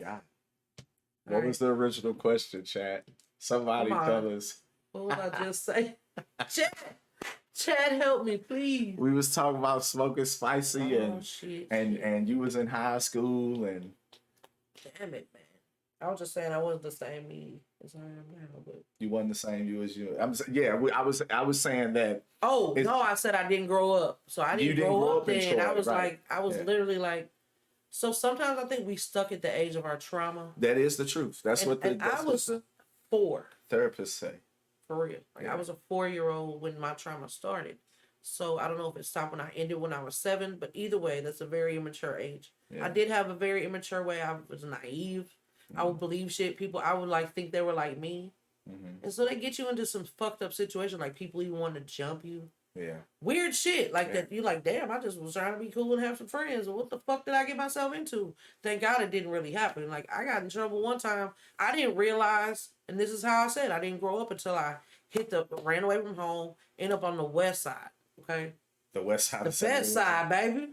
Fuck that. The Bell Loop, all that. Okay. So she came from Troy, Missouri, y'all, to the west side. Of I did, and it was definitely a culture shock. Like I went in the hood, and motherfucker had put his whole dick on my leg, bro. Like a gang of people was around me tripping, and apparently this was okay. And I was like, all right, man, but I gotta move around right now. In what way was this okay? I don't know, but like you know how like you go to the hood and you don't. Okay, I'm a white girl, but if you ever was a white girl and you just go into some gang ass hood area, it's just gonna be some wild shit trying to happen. Motherfucker just I get motherfuckers like, oh, what you mixed with? What you mixed with? And there was everybody like trying to say she mine, and like dude was like, wow, and I'm like, what the fuck? This ain't she mine now. Yeah, but it never happened. Like I don't even want to. He's a very popular person. We ain't gonna talk about who he is. That's crazy. Yeah, I know some of the like that's the horseshoe mob, man. Oh wow. Horseshoe. I was on the horseshoe straight from out there. Yeah, that's what I'm saying. Like, and before that, it was Catholic school. Oh man, you was out here. Oh yeah, Catholic. Had a lot of growing up to do on Arlington, bruh. Yeah. Yeah. So I ran away from home. My car broke down over here. I'm living with people. As a fucking white girl, bro, it was just some wild shit. They was sneaking me in the fucking Cloud9. Oh Lord. Way back then, I was a kid, bro, and I was all up in that bitch. My homegirl, she was 13, and she was doing the too much booty in the pants contest because she looked that grown. Oh wow. But she might have been 15, my bad. So we ain't gonna say 13. She 15, R.I.P. Londa. That's still. But anyway, like, listen, man. I had a lot of growing up to do. Yeah. I didn't know shit at all. What you think you know, because the parents got you all coddled and you in the crib. When you step out here and where it's real at, that's when you learn. Right. I grew up. I'm not the person. That's why I say I'm not that girl, because I didn't know shit. I was a 4-year-old. I was a toddler walking around, not knowing a motherfucking thing, man. Right. Just wanted to be liked and accepted. Creative as a motherfucker. Artistic. Art was my favorite shit. I like to sing. Oh, fucking sensitive Sammy. That life will change you. I'm still that person. But I got that other person who's like, don't fucking play with this person because she can't do it. Right. The other motherfucker had G.A. Barz, and we'll even say it's alter ego. Like, it's like, I don't want to necessarily be rough. I want to be in my femininity and soft, but life will make you feel like you got to be this other person, at least at times, to protect yourself. Right. And not saying that shit is fucking normal or anything. And I'm probably bipolar. I don't know. I've never been diagnosed. I try to go to therapy, but when I try to go to therapy, I just had an anxiety attack and I didn't go. So, but I have my own therapy and things that I do where I help other people. Yeah. That helps me too. You have your own. And I'm a lot more healed than I ever was, like, in my life. Like, and I know, like, and being more good to my kids, taking accountability for things where I may have fucked up when that hurt me. Right.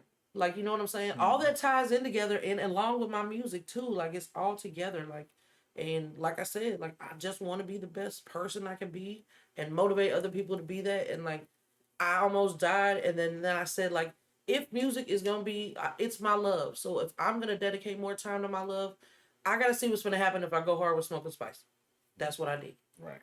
And it did no. I think the numbers are all across the board. Like, but you look at this. We look at the Smoking Spicy numbers. I gotta go back to it, but if we look at the I'm not to my 1K, so I can't get any money from it yet. Yeah, but I mean, like, what I'm almost there. Is you had 32. It's 32,000 views on that video. Yeah.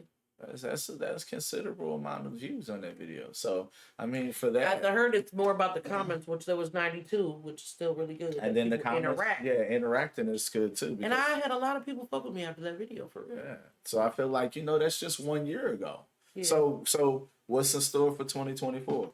Well, you one of the only people. Because listen, I was just finna say, I know that I'm one of the only people that has heard some of the music. Yeah. And I heard quite a bit of music that isn't released. You've been telling me for months when I was doing the music reviews, you was like, oh, I want to send some stuff, man. I got some stuff. I want to send some stuff, but I can't because I can't. Well, I didn't have the producer's information, and I don't want to release nothing. Right. Without giving proper credit that is due. And I heard some stuff. So tell me what's in store for 2024. Man, I just want to get my business together. Like you said, it's about, like, I'm gonna work with Gigi. Okay. And we've already been speaking, and it's just about getting her the bread and dropping it in the right way. Yeah, that's right. And that's first quarter. I want to have 1, maybe 2 drops, and then every quarter you're gonna expect something from me.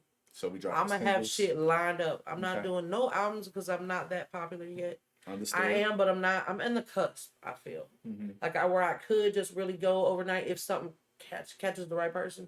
That's really what it's kind of all about. That's why shares are so important, because when you share people's shit, I'm gonna go to somebody that you don't even know will affect me in a way because you showed love to me. You don't know that somebody you know can connect with me until you share my stuff. Thanks. So it's so much. It's like that butterfly effect thing where, like, if we all was to just show a little bit more love. I never know who I know. Like, I know for a fact I send some people your way and they integrate and fuck with you. And that is how I know it's cultivating something for both of us. Yeah, definitely. In every aspect, and for that person too. And I want people that I introduce people to, for those things to grow too, like 3D. 3D, right. He fucking with Mike, King Cash Beats. Yeah. And he been on, I hope he getting fat checks. I don't know how that shit work. But I hope that it comes back. Yeah, at least he's getting recognition. Yeah, he's getting recognition. He's getting views. He's getting. He been winning fucking. I think he won a battle at the fucking beat battle thing. But he be battling at the beat battles. Yeah, he does. And like, he be getting up there. Like, I fuck with dude, and I know him personally from somebody that I love from the tailor-made days. You know what I'm saying? So it's like so much deeper than he even realized is my loyalty to him. And I'm going to put him in any platform I got. It's not a big deal.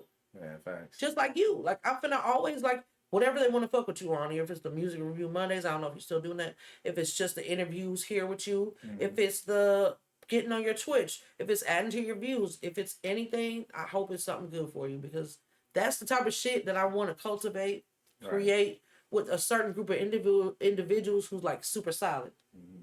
You know what I'm saying? Like yourself, like 3D. Like I already see those things growing. So it's like the people who, I'm not going to say not for me, but maybe don't have time to get on the level like I need them to with that.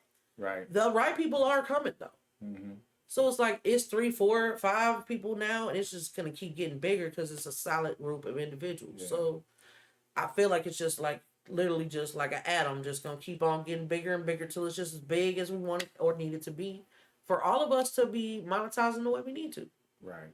And this is like literally, I say this when I was doing the interviews, so that's why I be like going so in depth, but I'm high too. So listen, because this is literally like I'm making a commercial here with you that is frozen in time that unless you take it down, it's gonna keep on getting numbers. Facts. As it's my job to push this. It's a representative of me right now. You know what I'm saying? So if I want people to be hip to me, like if anybody get on an interview with you, if they want to fucking get their words out, if they want to put their message out, if they have the opportunity right here with you that you created to create something bigger, that's my responsibility. I'm finna try to do the best I can to represent myself in a way where people can see me as a human, be relatable. I go through shit. I mean, I'm humble as fuck, but I'm also like, I know who I am. Right. So I think it's like I get all the time as a plus size person. I don't want to get on that too much either, but I wish I had your confidence. I'd be like, damn, am I that bad? Am I fucked up like that? Or am I just really exuding it like that?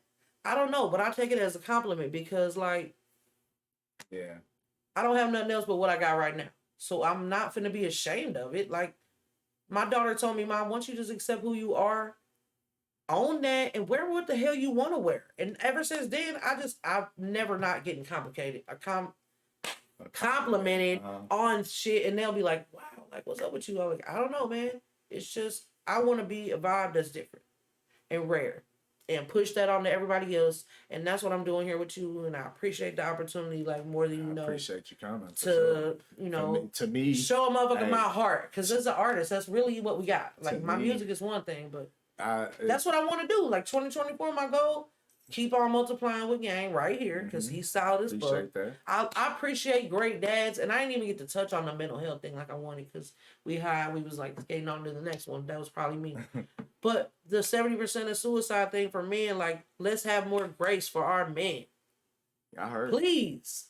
I heard. I'm begging because literally, babe, every time you hating on men, you just literally hating on your own son. Like, it's so simple, but you don't see it till later. But I just want people to understand, like, when you got that hate out here for men, your son sees that, he feels that, he thinks that he ain't enough, he's not going to be enough, and you cultivated that.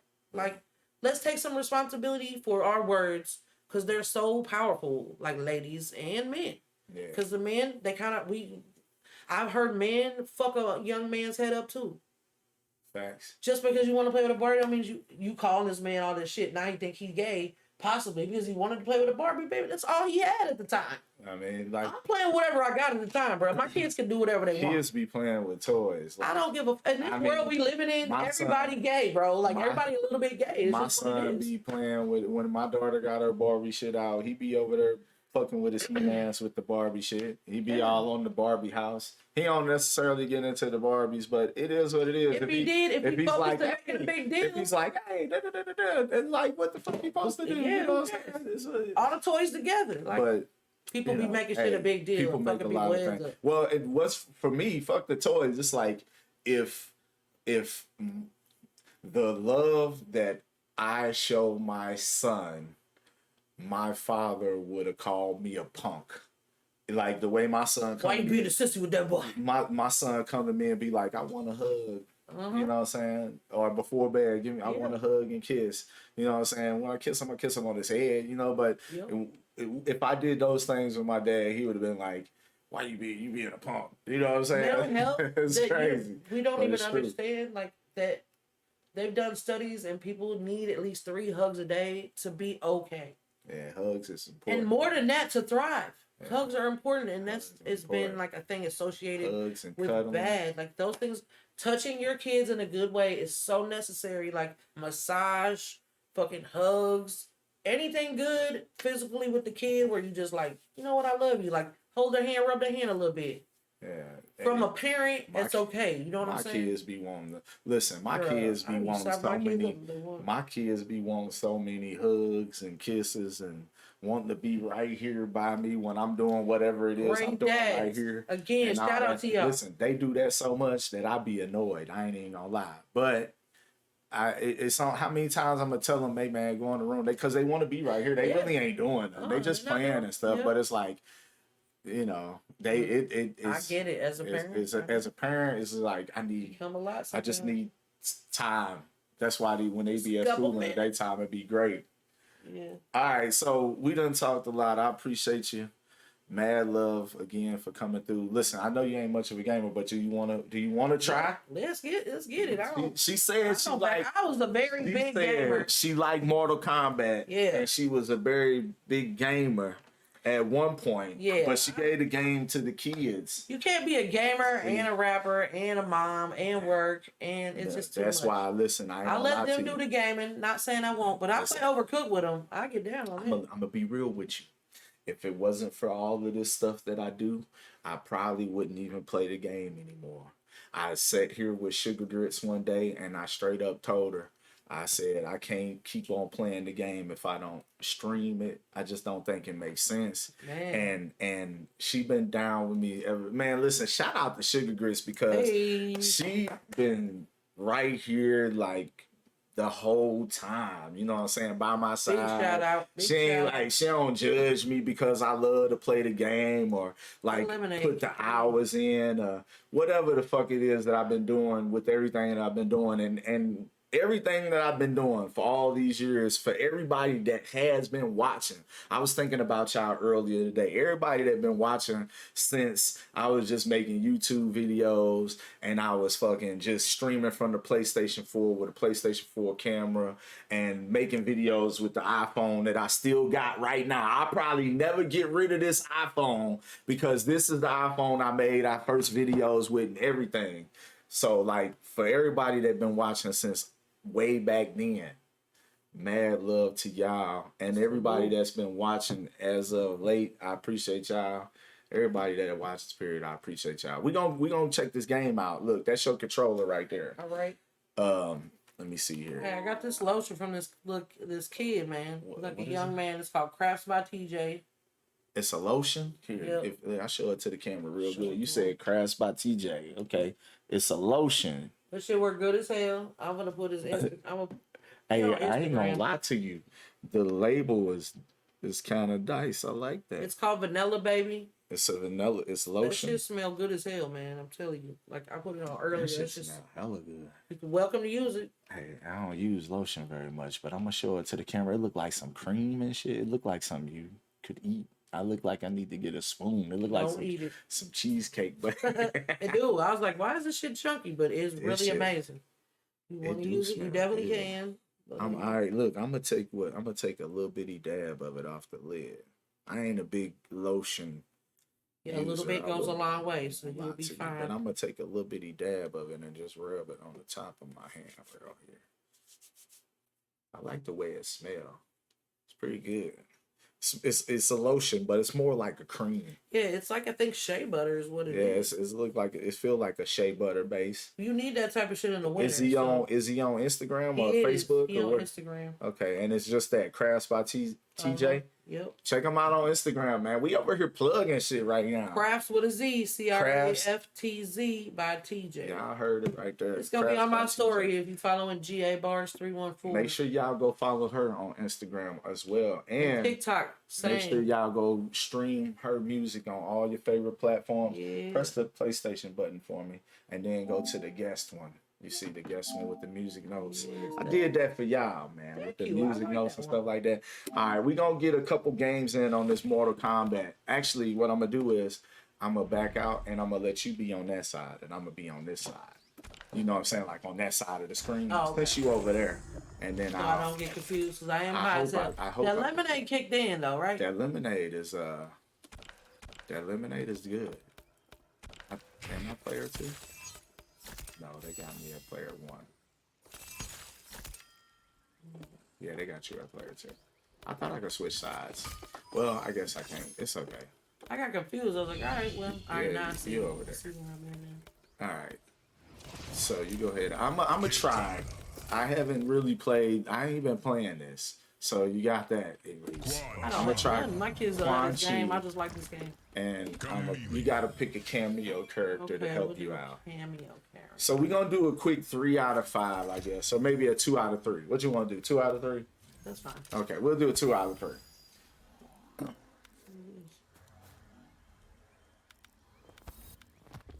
What I meant to do was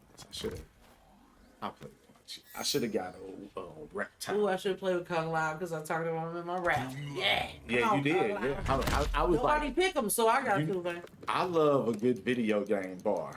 He's actually in the game where you can play with him, yeah. But he's like a cameo. So he kind of, you press a button and he come in and help you every now and again. I think it's R1. Okay, let's get to the gameplay, y'all. All right, y'all, don't judge me if I'm bad. Round 1, fight. Yeah, R1 to make your cameo. Like that.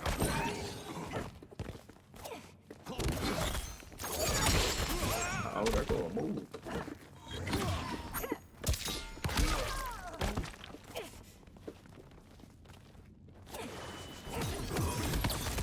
Oh, that's right.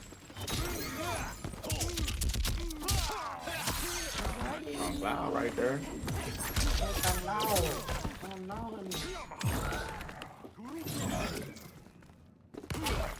She know to stay down. You know, projectiles coming. Ooh, nice grab.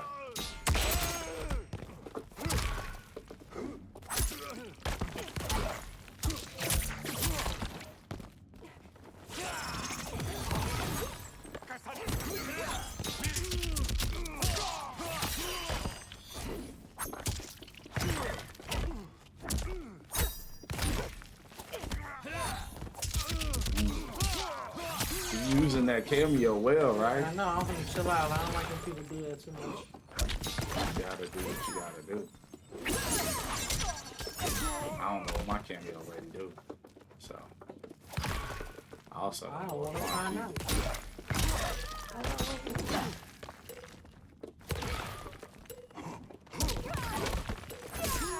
Ooh, no, not the time cameo. Good round. I'm gonna have to fight a little bit better. I don't know nothing about Quan Chi for real. I always play with Melina for real. She on here too. No, I thought I was going to try something else. And I like this lady with the fans, but I think she's not on Melina. Melina, I don't know the moves on. It's all good though. He said he had to put it in burst mode on him.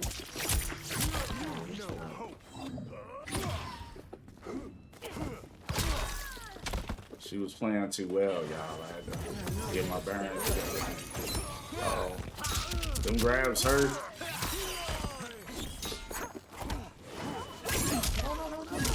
Oh, yes, Law. Yeah, I gotta.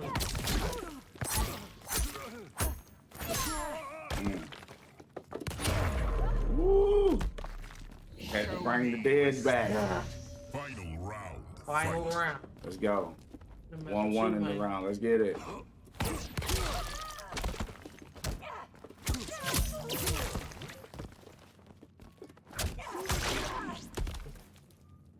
Come on now. Uh-oh.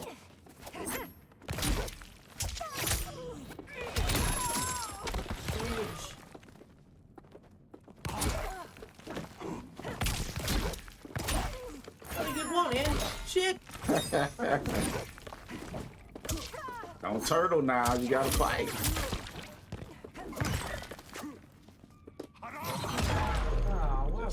Just hit her with the skull. We ain't gonna do no fatalities. Fatality, yeah. Or you want? I don't even know it's Don't fatality. waste my death. Kill me good. Okay, so look, on Mortal Kombat, the sportsmanlike thing to do is not do a fatality or a brutality until the final round of the set. So we doing best Okay, 2 out that's of fine. 3. Let's pick So, different people though, cause Yeah, go to character select, and there you go. We'll pick some different people. I was doing okay with Fonzie. I ain't mad at what I did. I ain't mad at it. for my first round, I ain't mad. I'm gonna try more. Reptile this time. You gotta make it good enough. She did win the convincing round.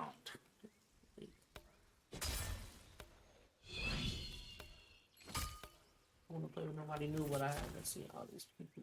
They do have Kung Lao.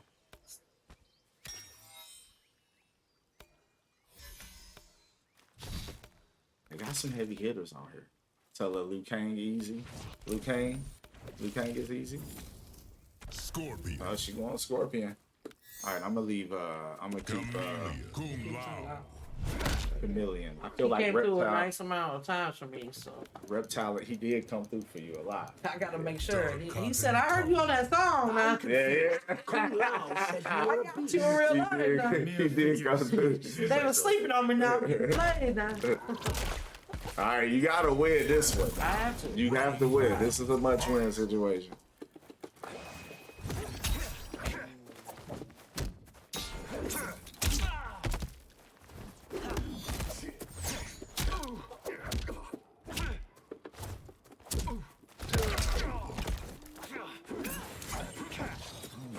She doing oh, nice break. Oh, keep the leg, Johnny. Okay. Nice teleport. Blocking.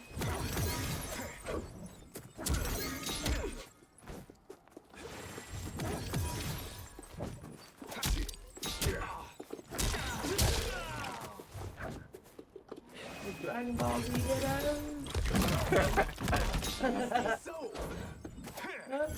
Look, I would get into battle because I know they're gonna talk about my kids, but I will flame the shit out of you. Man, battle rap is brutal. You know what I think it'd be fun? To fucking just sit up and like flame just TV or characters, just nobody does. You know what I'm saying? Like, I feel like battle rap be taken too serious a lot of times. like, there's no real freestyle and no shade or nothing. That's nobody was. Like, I love that they write this shit and it's dope. I love that. I think people got mad because I said that before. I wasn't trying to say like it's not real, but it's just not what it was. Like when Well, it ain't the essence of what it was when we was coming up. Like when we was that's coming all I up. was saying. Like, It was like, actually they was really freestyling. Like they was thinking they right there. Right. Not saying what they doing is not. Battle was like off the top.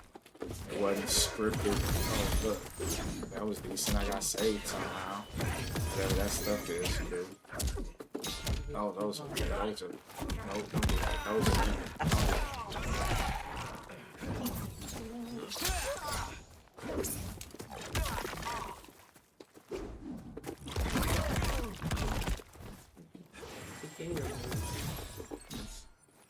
You taking me to the swamps? uh-oh. That's a good move. That's a good move. That's gonna hurt. That's gonna hurt. That's gonna hurt real bad. Come back to this. He's not gonna take this lightly. You gotta work hard. You gotta work hard. Let's see if we get it. No. Oh! We did. But another one is. Come on, y'all. I blocked it. We had one mega million piece of life in it. Definitely kill me in a good kill. There we go. Fatality for you. You wanted one, so there it is. What is Mortal Kombat without seeing a fatality, right? It's not even like if you have to fight my head. That's all right. Hey, that's Reptile. he's gruesome. This is a gruesome game. I agree. It's a very gruesome game. It is Mortal Kombat. It is Mortal and I Kombat. lost, y'all.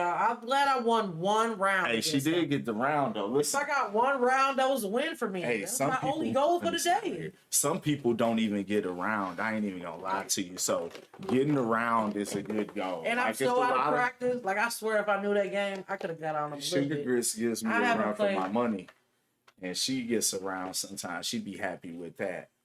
But I appreciate you coming through, having fun with me on the game and everything, telling me about your life story and all that good stuff, like everybody does before they get out of here. They gotta bless the plates. You're gonna be the fourth one for me. Pick a marker.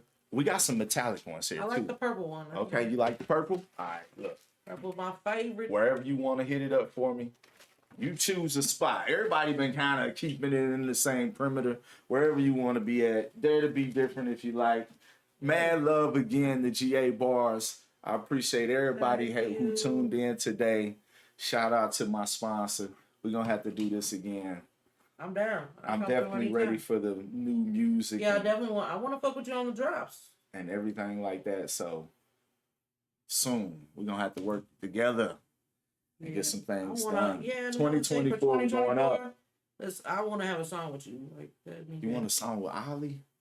I mean, Man, even if ain't you just nobody. on the whatever Man, you feel listen, comfortable with. I'm If you just wanna do a track. comfortable. I'm comfortable with being on the song. Because I want to do this cypher comfortable. series. I'm speaking into existence. Like that's. I ain't rapped in a while. Well, I'll be rapping. Everybody know me for Be rapping ciphers. here. Don't nobody hear it, but the kids. I want to do ciphers with people that's either like slept on or we ain't heard from a while or it's like St. Louis legends. There's all the people That's I know is so many. I just need to take not advantage, but I need to use my resources. Facts. They not my resources for no reason. Like one of my dopest people that I love in real life, my brother Sleep 16, like we finna be working. Right. And I'm telling you, like, shout out to my brother Costa.